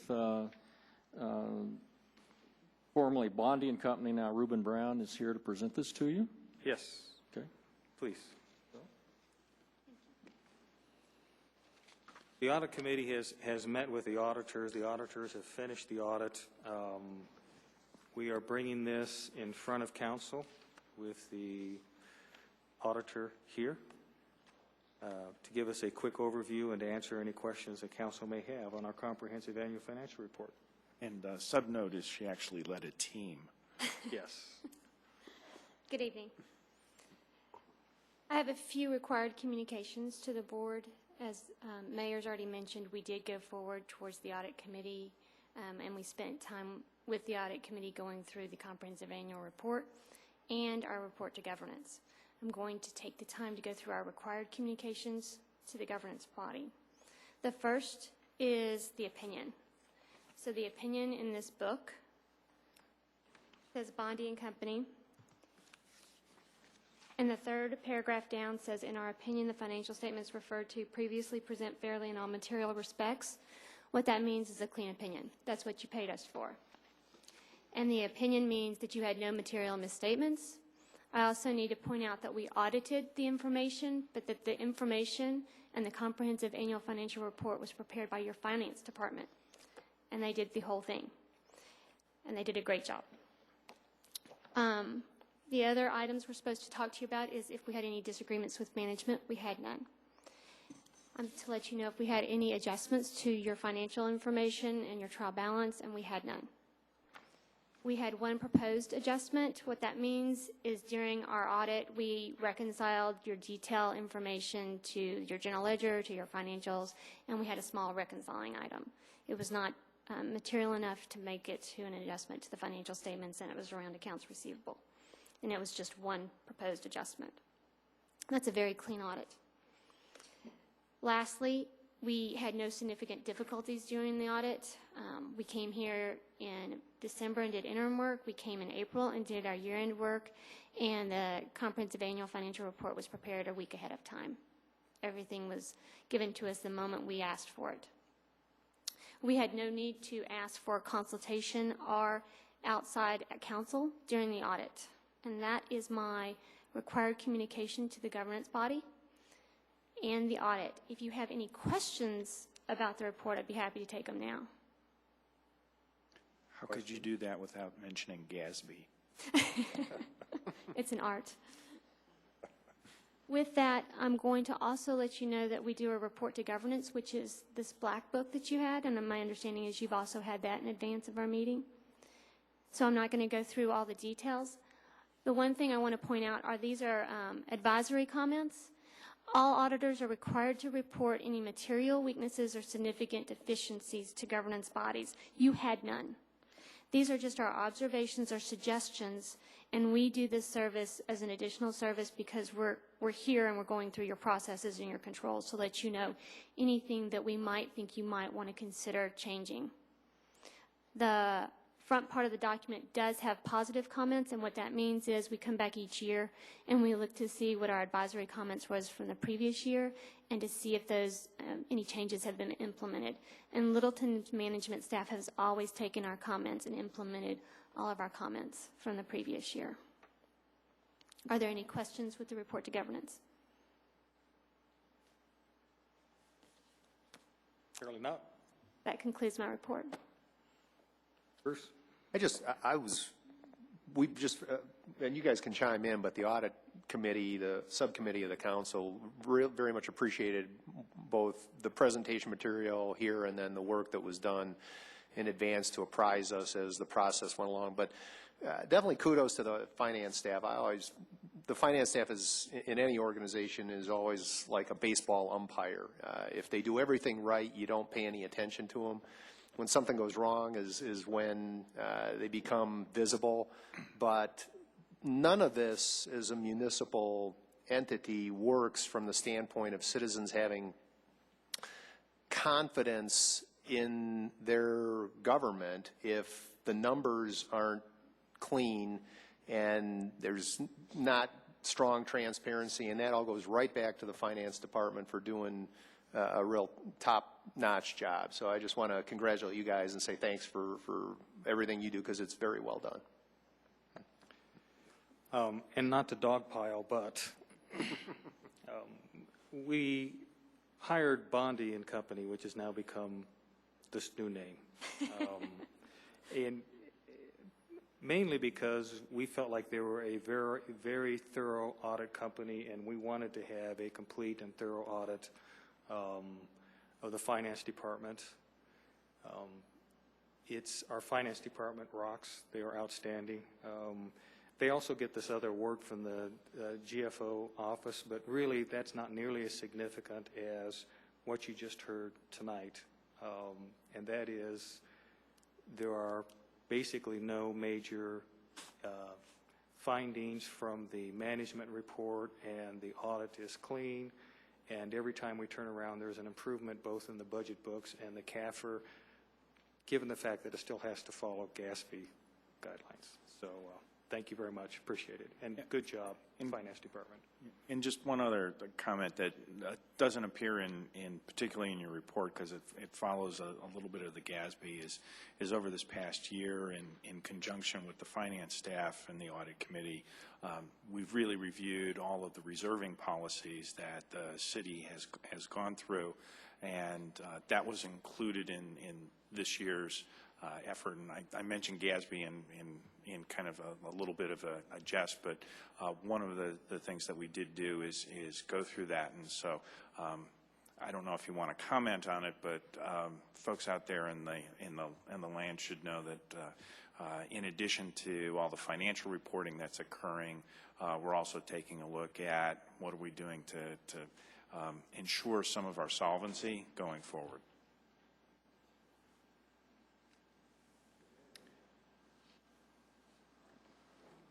Okay. That needs no. Thank you very much. Appreciate it. All right, that brings us to item 9B, which is a second quarter review of the 2011 financials.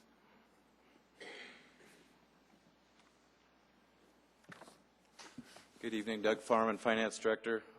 One last comment about the audit. I just really want to let everybody know that we do have a great finance team, and I'm very appreciative of their hard work, and we have a very good partnership with the audit committee and the audit firm and Cheryl and her team. So we hope that continues. We've had them audit the city books now for 3 years, and I think we have a very good working relationship. We always strive to get better and improve, and that's what we'll try to do next year as well. So thank you very much. Tonight we're here to talk about the general fund second quarter results. The special report came out of the 2011 budget deliberations with the City Council, and they asked staff to come up with quarterly reports this year. that will add an extra layer of monitoring for the general fund. Through the second quarter of this year, the city's general fund revenues are 3% above budget, and expenditures are close to 4% below budget. So we're on the right side of the ledger on both of those. The main driver for the positive revenue results is the city's sales and use taxes, which are 3% above last year's total at June 30th. Property taxes, motor vehicle tax, cigarette and liquor tax receipts, and investment interest are all above 2010's year-to-date total. The franchise fees on utilities, license permits, which mainly is drive-up building permits, court fines, those major categories are lower than last year. But overall, city's revenues are above last year's total and above budget so far for the year. For the expenditures, the majority of the general fund departments are underspending as compared to 2010. At June 30th, they are close to 5% below last year's total. And most of this difference is due to Council's initiative to shrink the 2011 budget by 4.3% from 2010. So you can see we have exceeded that by almost 1% so far for the year on the spending for the general fund. Based on these positive year-to-date results, staff estimates an additional $3 million in the general fund by 12/31/2011, of which $1.8 million was unanticipated money at 12/31/2010. So a lot of that money was carried over into 2011 that was not anticipated, but we should end the year with close to $3 million more than what was anticipated when we were doing the budget for 2011. We do have some estimates on attachment 1 for the year-end 2011 and also some preliminary 2012 budget estimates. The budget team is still finalizing the work on the budget, so these are estimates. They are draft numbers, but that will give council a good idea of where we're leading to for 2012 and their initiative to balance revenues and expenditures for 2012. I'm ready to answer any questions council has at this point in time. Yep. Doug, I don't have a question, but I do have a comment. Surely the city owns a color copy machine. When you're giving us these graphs and these bars, and the same thing with the audit report, they come in black and white and shades of gray. And you can figure it out if you take the time to look at it and read enough. You can figure out which bars are which, perhaps. But it'd be so much easier, because I'm sure these are produced in color. That just gets reproduced on some black and white copy machine to us. It'd be so much easier reading circle graphs and bar graphs and line graphs if we had it given to us in color. We will do that. Yes, you're right. And the audit was the same way. Very difficult to figure that out. One of them you had to really calculate which bar is which. Thank you. Just a thought. Thank you very much. Oh, Phil? No, go ahead. Okay. Doug, I'm looking at attachment 1. Which shows the projected 2011 revenue particularly. It shows a change of a little over $330,000 expected on the revenue side. What's your level of confidence in that? We are fairly confident that we will achieve that goal. We do try to be conservative on our estimates. The biggest one is the retail sales taxes that we're projecting a 2% growth over 2010. And I think we have July's report now, and that's about 2.8% higher than last year. So we have a little bit of room between now and the end of the year as far as the estimates go. But we try to be conservative, so we are fairly confident that we will reach that revised estimate number. Okay, thank you. I'm going to take you a little bit down a reminiscing highway on this. As we finish the budget discussions and our workshops in 2010 to set the 2011 budget, we had a lot of the tense discussions in getting to the point of particularly the reduced expenditures side. And one of the reasons you're before us is we set a quarterly review process so that indeed we could monitor the activity and possibly be in position to put us in a balance for 2011. My recollection, and so I didn't bring all of the reports in front of me, is that the current revenue projection re-estimate is high enough that it would actually indeed close the gap between what was the budgeted expenditures as well as the budgeted revenue that we set at the end of 2010. Is that correct? Yes, sir, that would balance it out. Okay.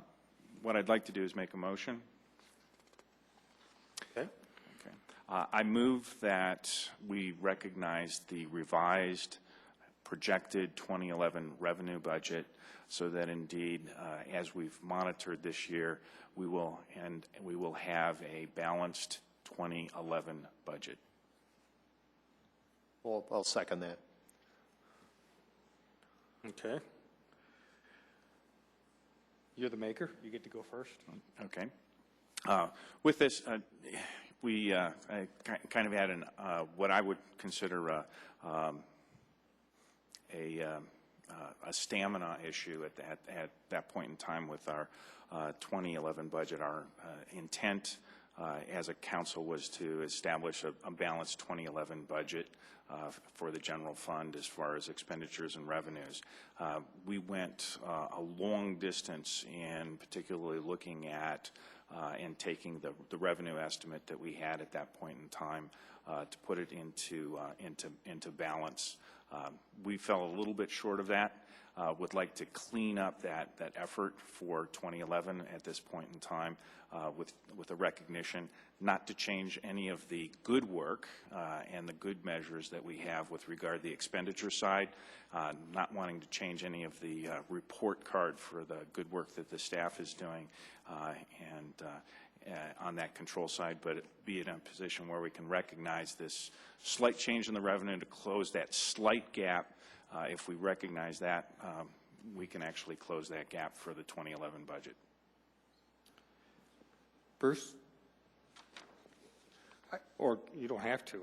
Well, I've got a question. It's, I guess, sort of, I've got a couple questions, but the one that's more or less related to this. I just wanted to ask you, Doug, you say in here the quarterly figures consider seasonal purchases and so forth and so on. Is there any visibility on your part that the underrunning of expenditures would be due to deferring expenses such that they may catch up a little bit more in the second half, or do you expect it to sort of stay at the level of current run rate through the rest of the year? I think the expenditure activity will pick up.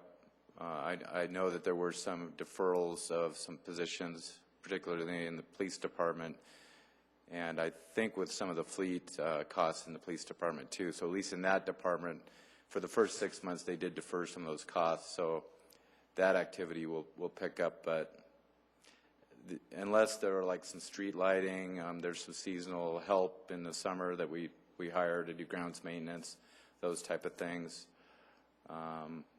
Overtime is always a little bit higher in the summer when people take vacation in the police and fire departments. You wouldn't expect them, though. I mean, if we were to put the revenue bump back into the budget, you wouldn't expect that the cost underage would essentially go away between now and the end of the year. No, I would not project that, no. Okay. I think we're fairly confident on the expenditure side, but I would say a little bit more confident probably with the revenue side of these estimates. Okay, thanks. But I think we need to clarify what the motion means, because I'm willing to vote for a recognition that our revenue is coming in higher than what we budgeted, and therefore, if it continues that way, we will have a balanced budget. To actually change the budget would require an ordinance that have to go through first and second reading, which is a separate matter. So if this is a recognition by the council that the revised revenue figures, or that the revenue figures are coming in higher than what we had projected as our budgeted revenue, then I'm okay with doing that. I don't understand how that would be a vote, though. What are we voting on? Are we voting that we agree that the numbers are what they are? Yes. Would it be a... Why do we have to vote? You have a motion on the floor. Okay. Would it be if, The motion. I'm sorry, go ahead. I don't understand the motion. That is what the motion is, that we're, okay. That was the part of the purpose that we set up the quarterly monitoring effort, was to indeed be in a position to say, hey, yay, or not if we needed to take some action. So indeed, we're in a position to say, hey, we are going to be able to close it. All we have to do is recognize the revenue. There's a lot of great things that's happening on the expenditure side, but be in a position to actually have a formal recognition of that. Well, the long version of my memory of what happened in the budget is we started out wanting to have a budgeted expenditures match budgeted revenues. We went through a day or two of discussion on that. There were a number of changes to expenditures in different departments to try and get that down. There were proposed revenue increases, which came to us as new fees, some of which the council passed and some of which they didn't. When we got done with all of that, our budgeted expenditures were about $300,000 over our budgeted revenue. And the budgeted revenue is really our projection of how much we think we're going to bring in. And the council at that time said that $300,000 was close enough on a budget of about $46 million, if I remember correctly.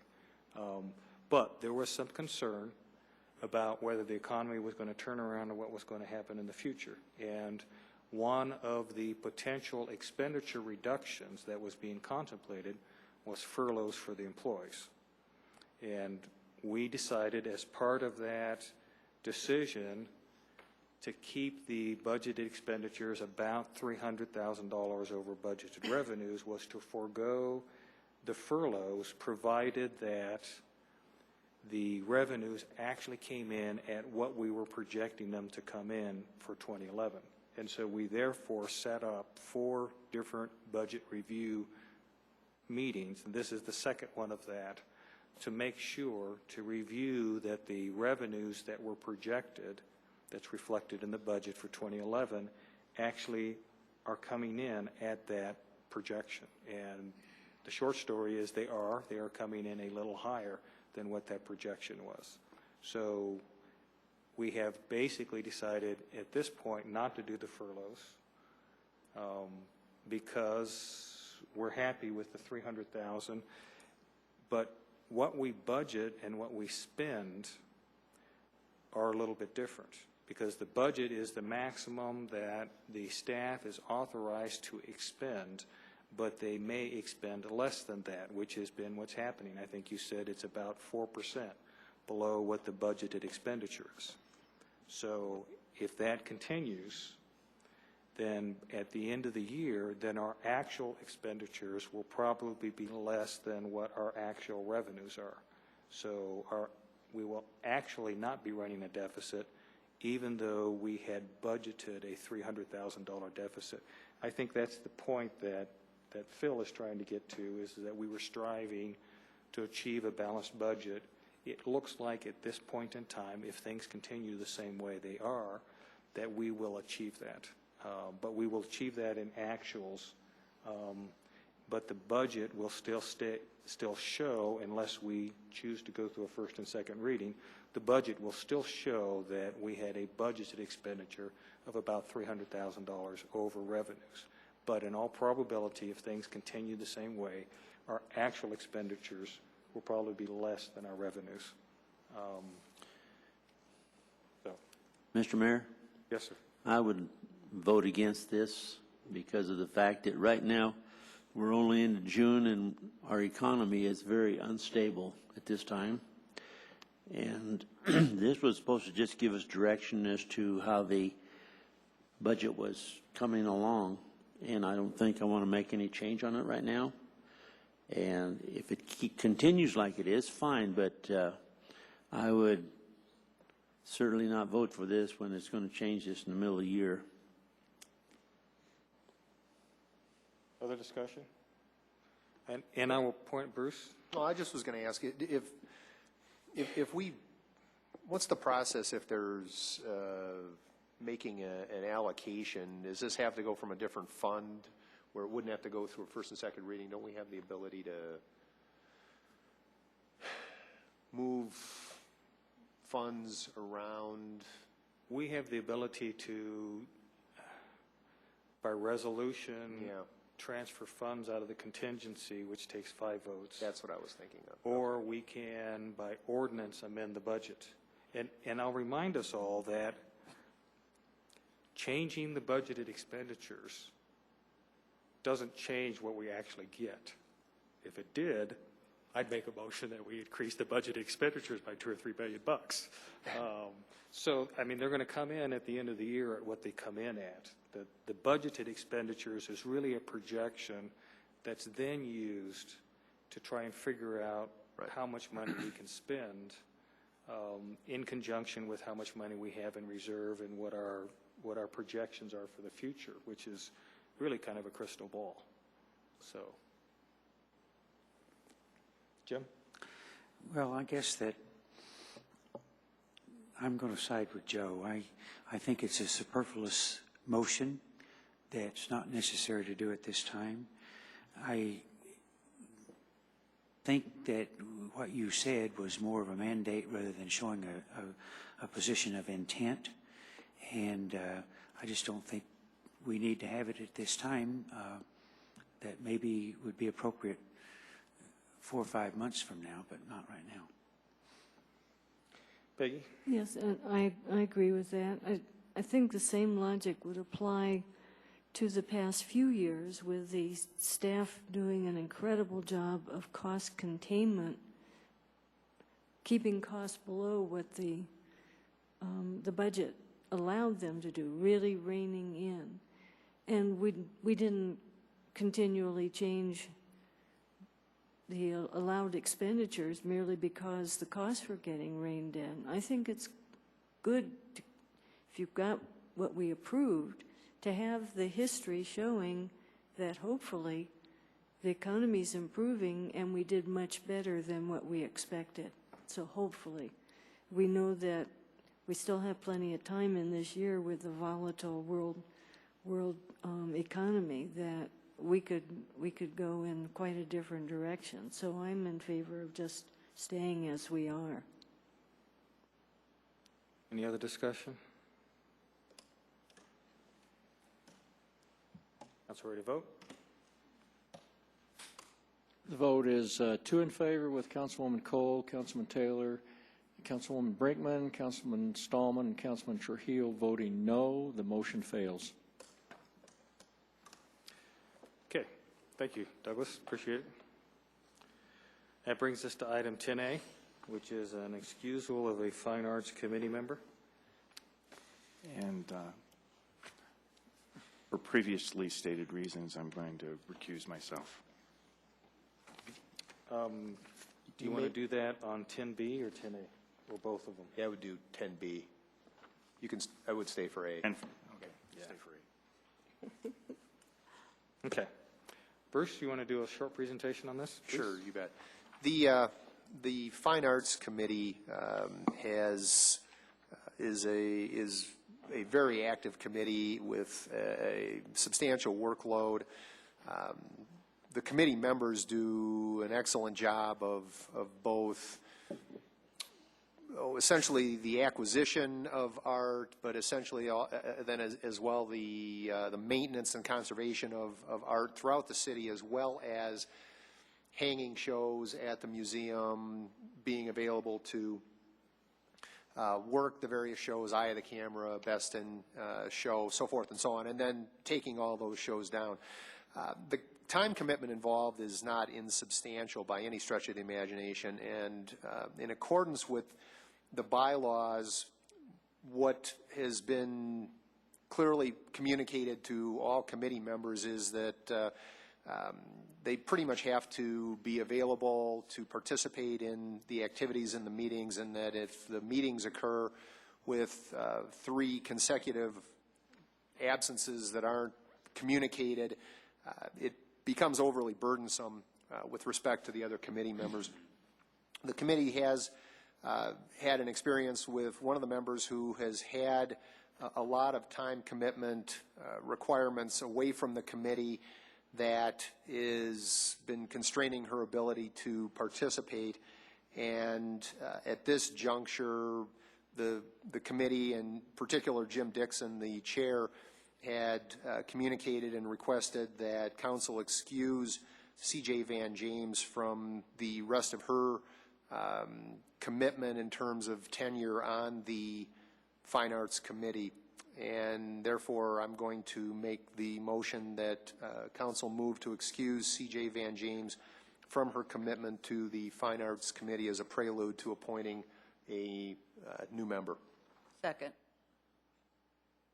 Okay, it's been moved and seconded to excuse C.J. Van James. Jim? My question is, has someone talked to Ms. Van James? Yes, there have been, there was at least one phone call made and a letter was sent to let her know that this was being pursued by the committee. In fact, Jim Dixon was prepared and mailed and sent that letter to her so that there was visibility on her part. And for discussion purposes, I'd like to point out that this is not a reflection on CJ. This is a reflection on the fact that the Fine Arts Committee is a working committee, and it actually takes a pretty big time commitment. Everybody's life changes, and circumstances change, and it's not unusual for somebody to start on a committee and then find out that the circumstances in their life changes and they're not able to commit as much time as what they had before. Since we have a finite number of people on the Fine Arts Committee, we have to excuse a member in order to appoint another member, or we'd have to change an ordinance and change the number of members that are on. So this is nothing more than a reflection that CJ's life has changed and her time commitments have changed, which don't allow her to spend as much time on the committee. Right. Yeah, and I would absolutely agree with that. Her commitment up until earlier this year and participation had been quite good, but as you say, her situation has altered now, and the committee does need active committee members given their workload. And we understand that. I mean, but that's part of the questions that we ask everybody when we come and interview them for this committee, is if they have the ability to devote the time to this, and it's very possible that somebody has the ability to devote that at the beginning, but then their circumstances change over time, and this is simply a reflection of that. I do have a question. I'm not used to this excusing as opposed to people just resigning, because we have had people resign, not because they were angry, but their circumstances change. Is this am I just forgetting how people have gotten off some committees? We have had some people turn in resignations for various reasons in the past on more than just the Fine Arts Committee, either because their time commitments changed or they moved out of the city or all sorts of various reasons. But I'm just asking, where did this concept of excusing somebody come from, as opposed to they just say, I have to resign because? This was, I'm communicating the board's request to council. To use that concept? That's correct. Okay, I don't object. I just didn't understand where it came from. So understand. Do we have the alternate to step in? That'll be the next. The next motion, the next item is to select. All right, further discussion? Council ready to vote? The vote is 7 in favor. The motion's approved. Okay. I think we're at the point where, since my significant other is a candidate for the open position, I'm going to recuse myself from both the discussion and the vote. Thank you.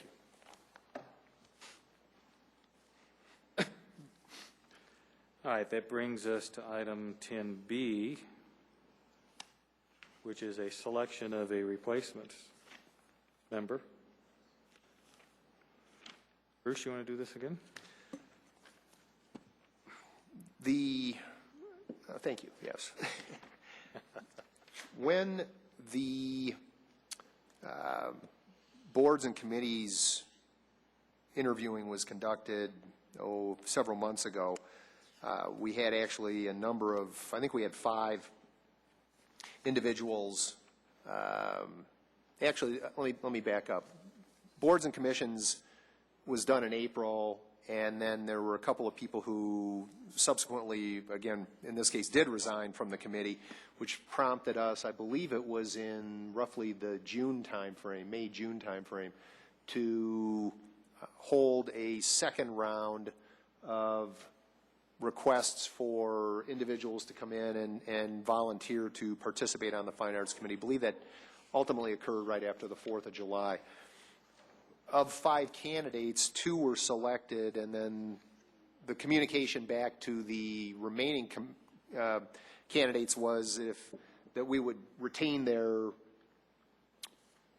applications and resumes, if you will, on file in the event subsequent openings occurred, which now is in fact the case.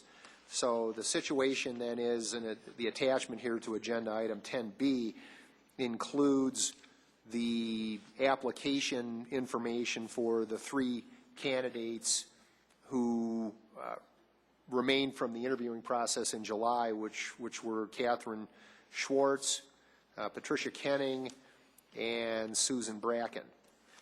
And I believe at this juncture the issue then is to determine council's preference at some sort of a majority level of one of these 3 individuals to replace C.J. Van James as the participant on the Fine Arts Committee. I don't know if it makes sense to have. You want to make a motion? Well, I'll move we appoint Sue Bracken. Second. Yeah. Okay.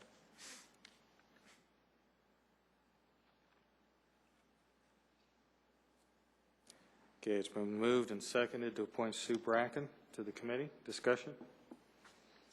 Ready to vote? The vote is 5 in favor with Councilman Taylor voting no. The motion's approved. Okay. That brings us to. Could we You want to make get comment Phil as, back? could we make comment as we did before that all 3 of these people are outstanding? Yes. This is very, very challenging to pick. Yeah, it'd be nice if we had 3 openings. Yes, it would be. Except then we have more. Now,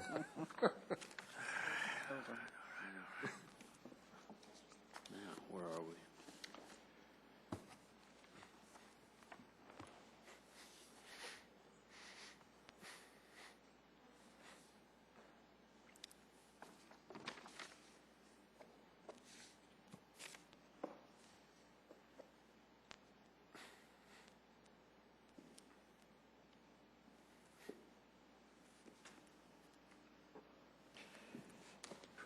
All right, that brings us to reports, Mr. City Manager. Just quickly to remind you, Council, you have a breakfast meeting this Thursday at 7:30 a.m. with the Downtown Merchants Association. Marlene, I believe, hopefully sent you by email today an agenda and our latest attendance list. So just to remind you to make sure that's on your calendar. That's all I have. The City Attorney. I don't have anything. Jose. None. Bruce. That's just a bad attitude. It was the look you gave first. I figured he was going to skip over me. Very quickly. We had a, Councilmember Sinanik and I and Kelly Nardi from the city staff had a pre-review session with the DU marketing students, graduate students for the marketing project, the Littleton Marketing and Branding Audit. We're going to get more on the 23rd, I believe, at the District 3 meeting, and then the 30th, which is the full-blown presentation. I personally thought it was terrific. I'm really looking forward to the full the full monty on the whole thing, because I think it's going to be very, very interesting.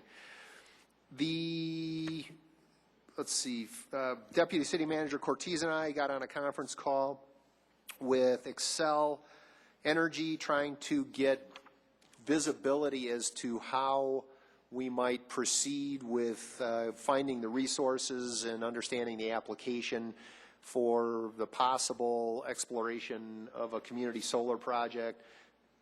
Nothing more than the ongoing interest in trying to see if there's a project here that's worth council's consideration.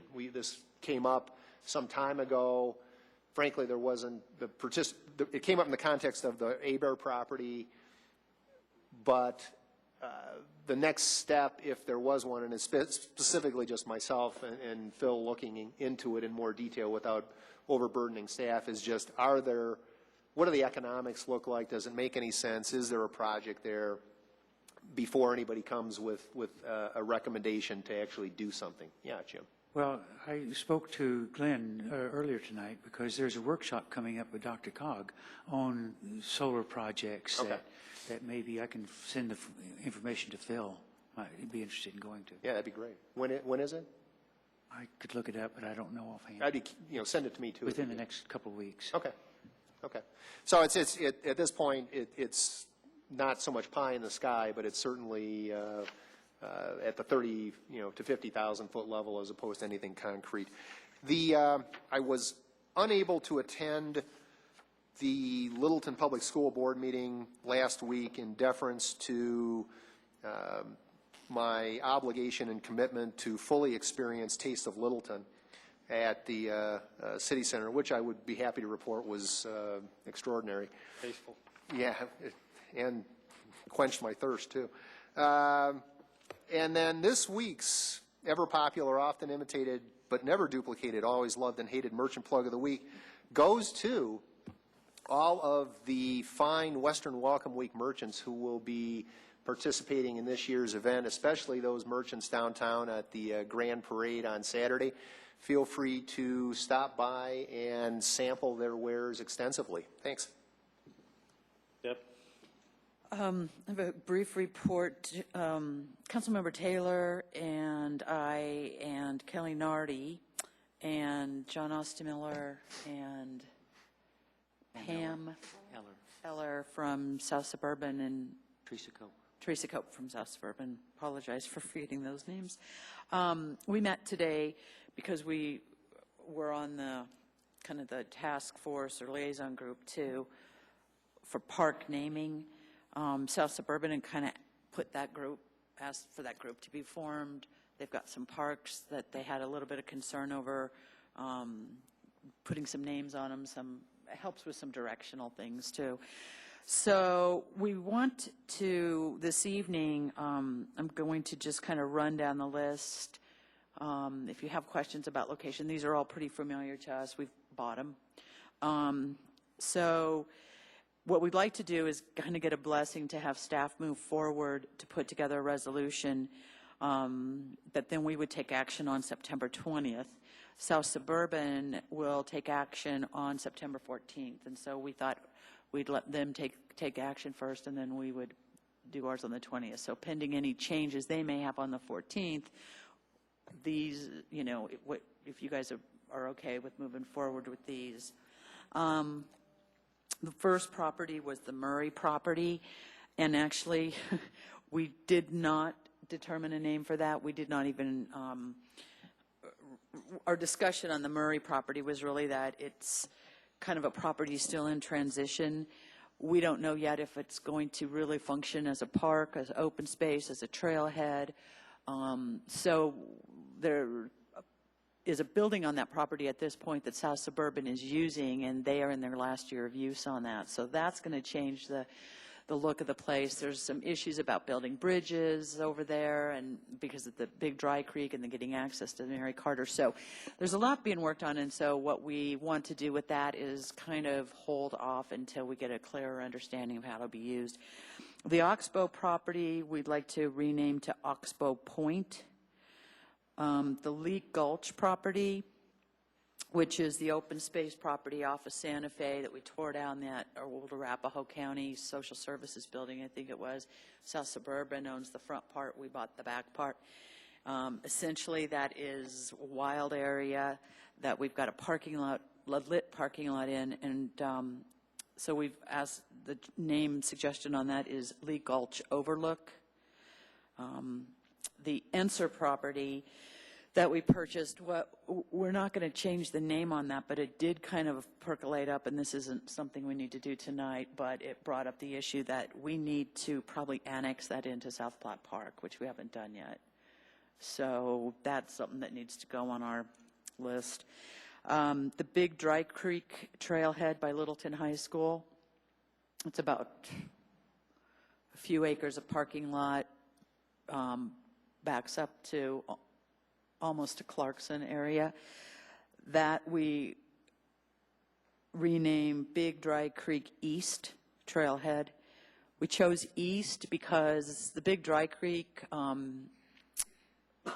may have another trailhead closer to the west, and so by giving these two directionals, it helps people who are hooking up for bike rides or trying to meet and give, kind of map themselves. Then the other one is the Boatworks Maintenance Facility with South Suburban just bought. They've decided to rename that, this is creative, South Suburban Service Center. So we didn't argue that. The Ackerman property, which we just purchased, that is essentially going to be a parking lot for a trailhead. So in keeping with our directional, we are recommending it be called the Bellevue Trailhead because it is directly off of Bellevue. That's creative too. So unless anybody has any questions or any problems with these, if we could just kind of get a nod to let staff bring back a resolution on that. Is there any objection to the staff bringing back a resolution? All right. I saw Joe nod. I saw a nod. Yeah. I saw a nod. There you go. Kelly, do you have all of that? Okay. Anything else? Nope.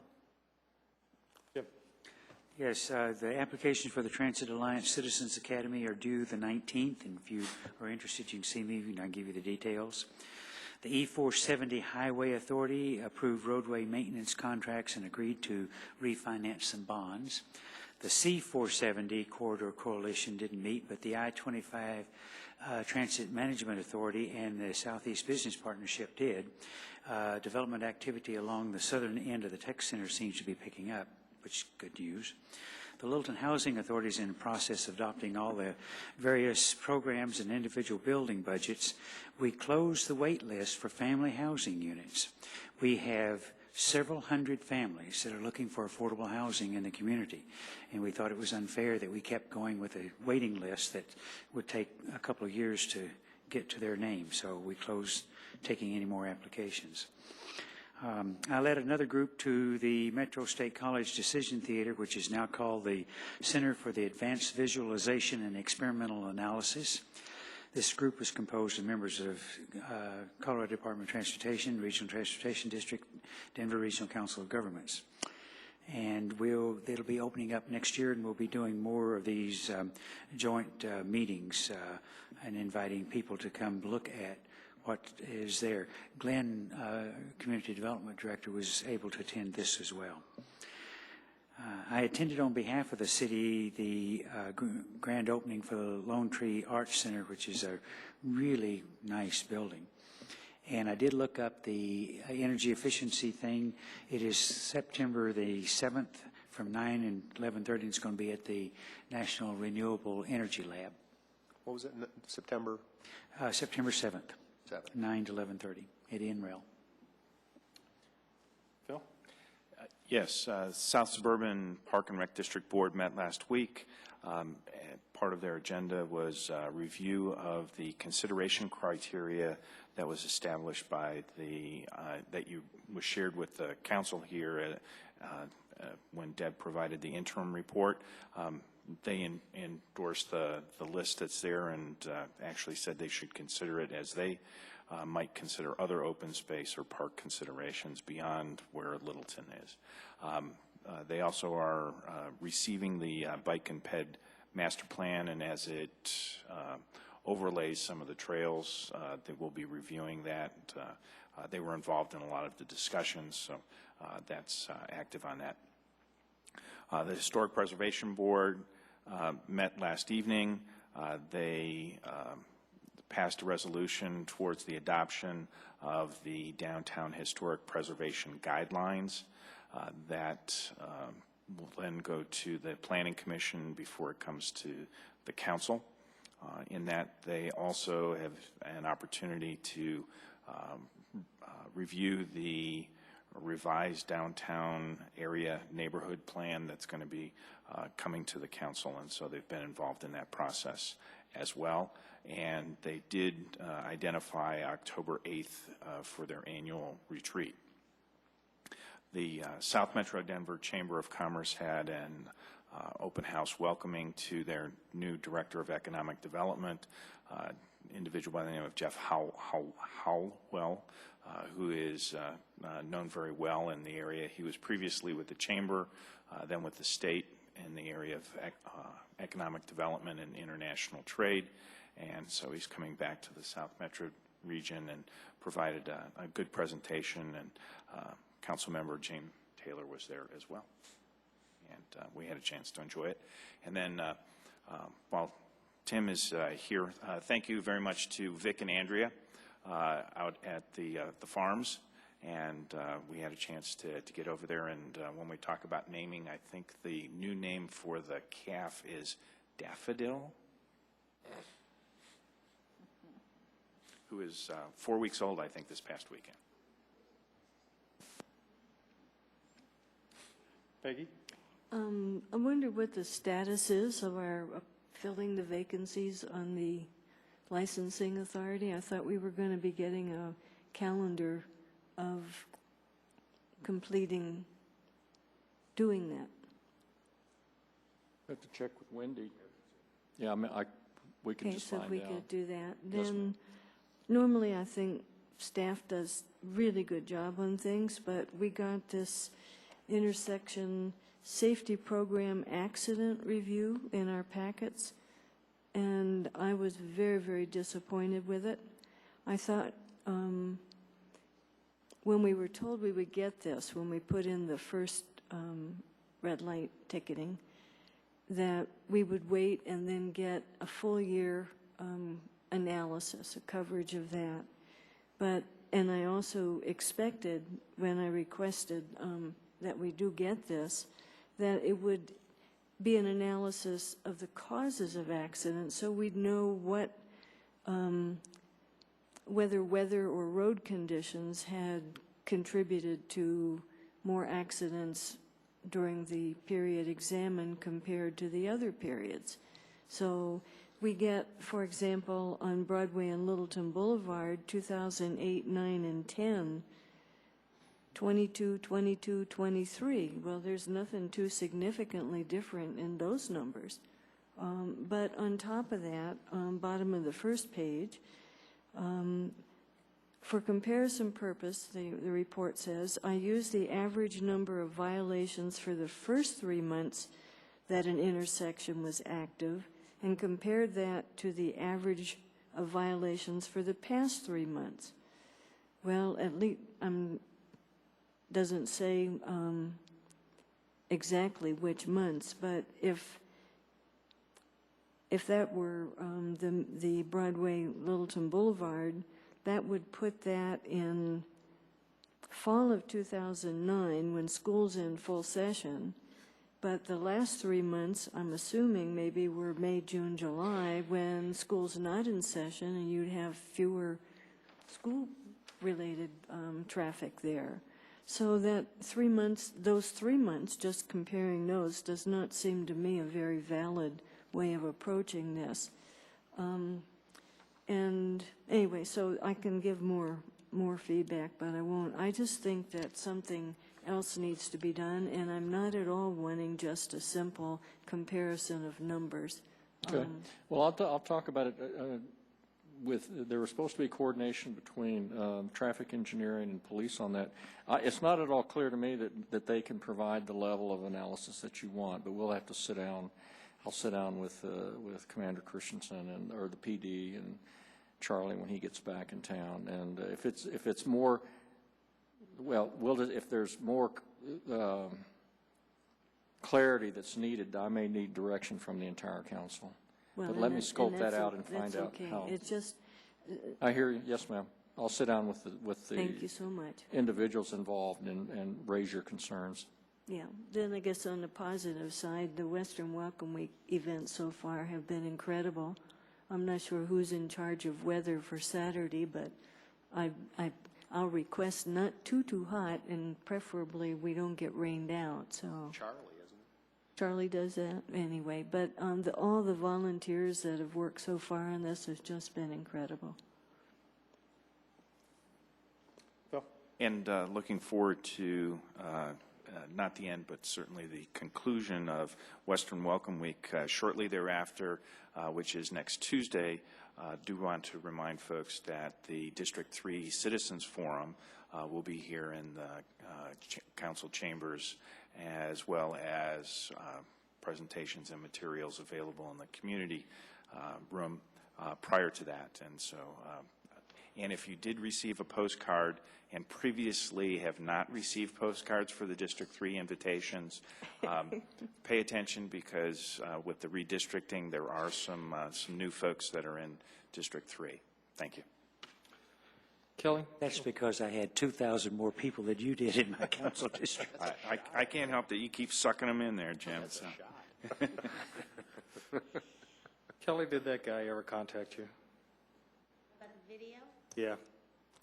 Did he? Okay. I was contacted by a producer, not an executive producer, but a producer of some company called Time in America, which we spent a long time discussing how wonderful Littleton was, because he wanted to know all of the attributes, and for a show called Gems in America. And we got all the way to the end, and he said, well, I have to inform you that if you want to do this, there will be a scheduling fee of $19,800.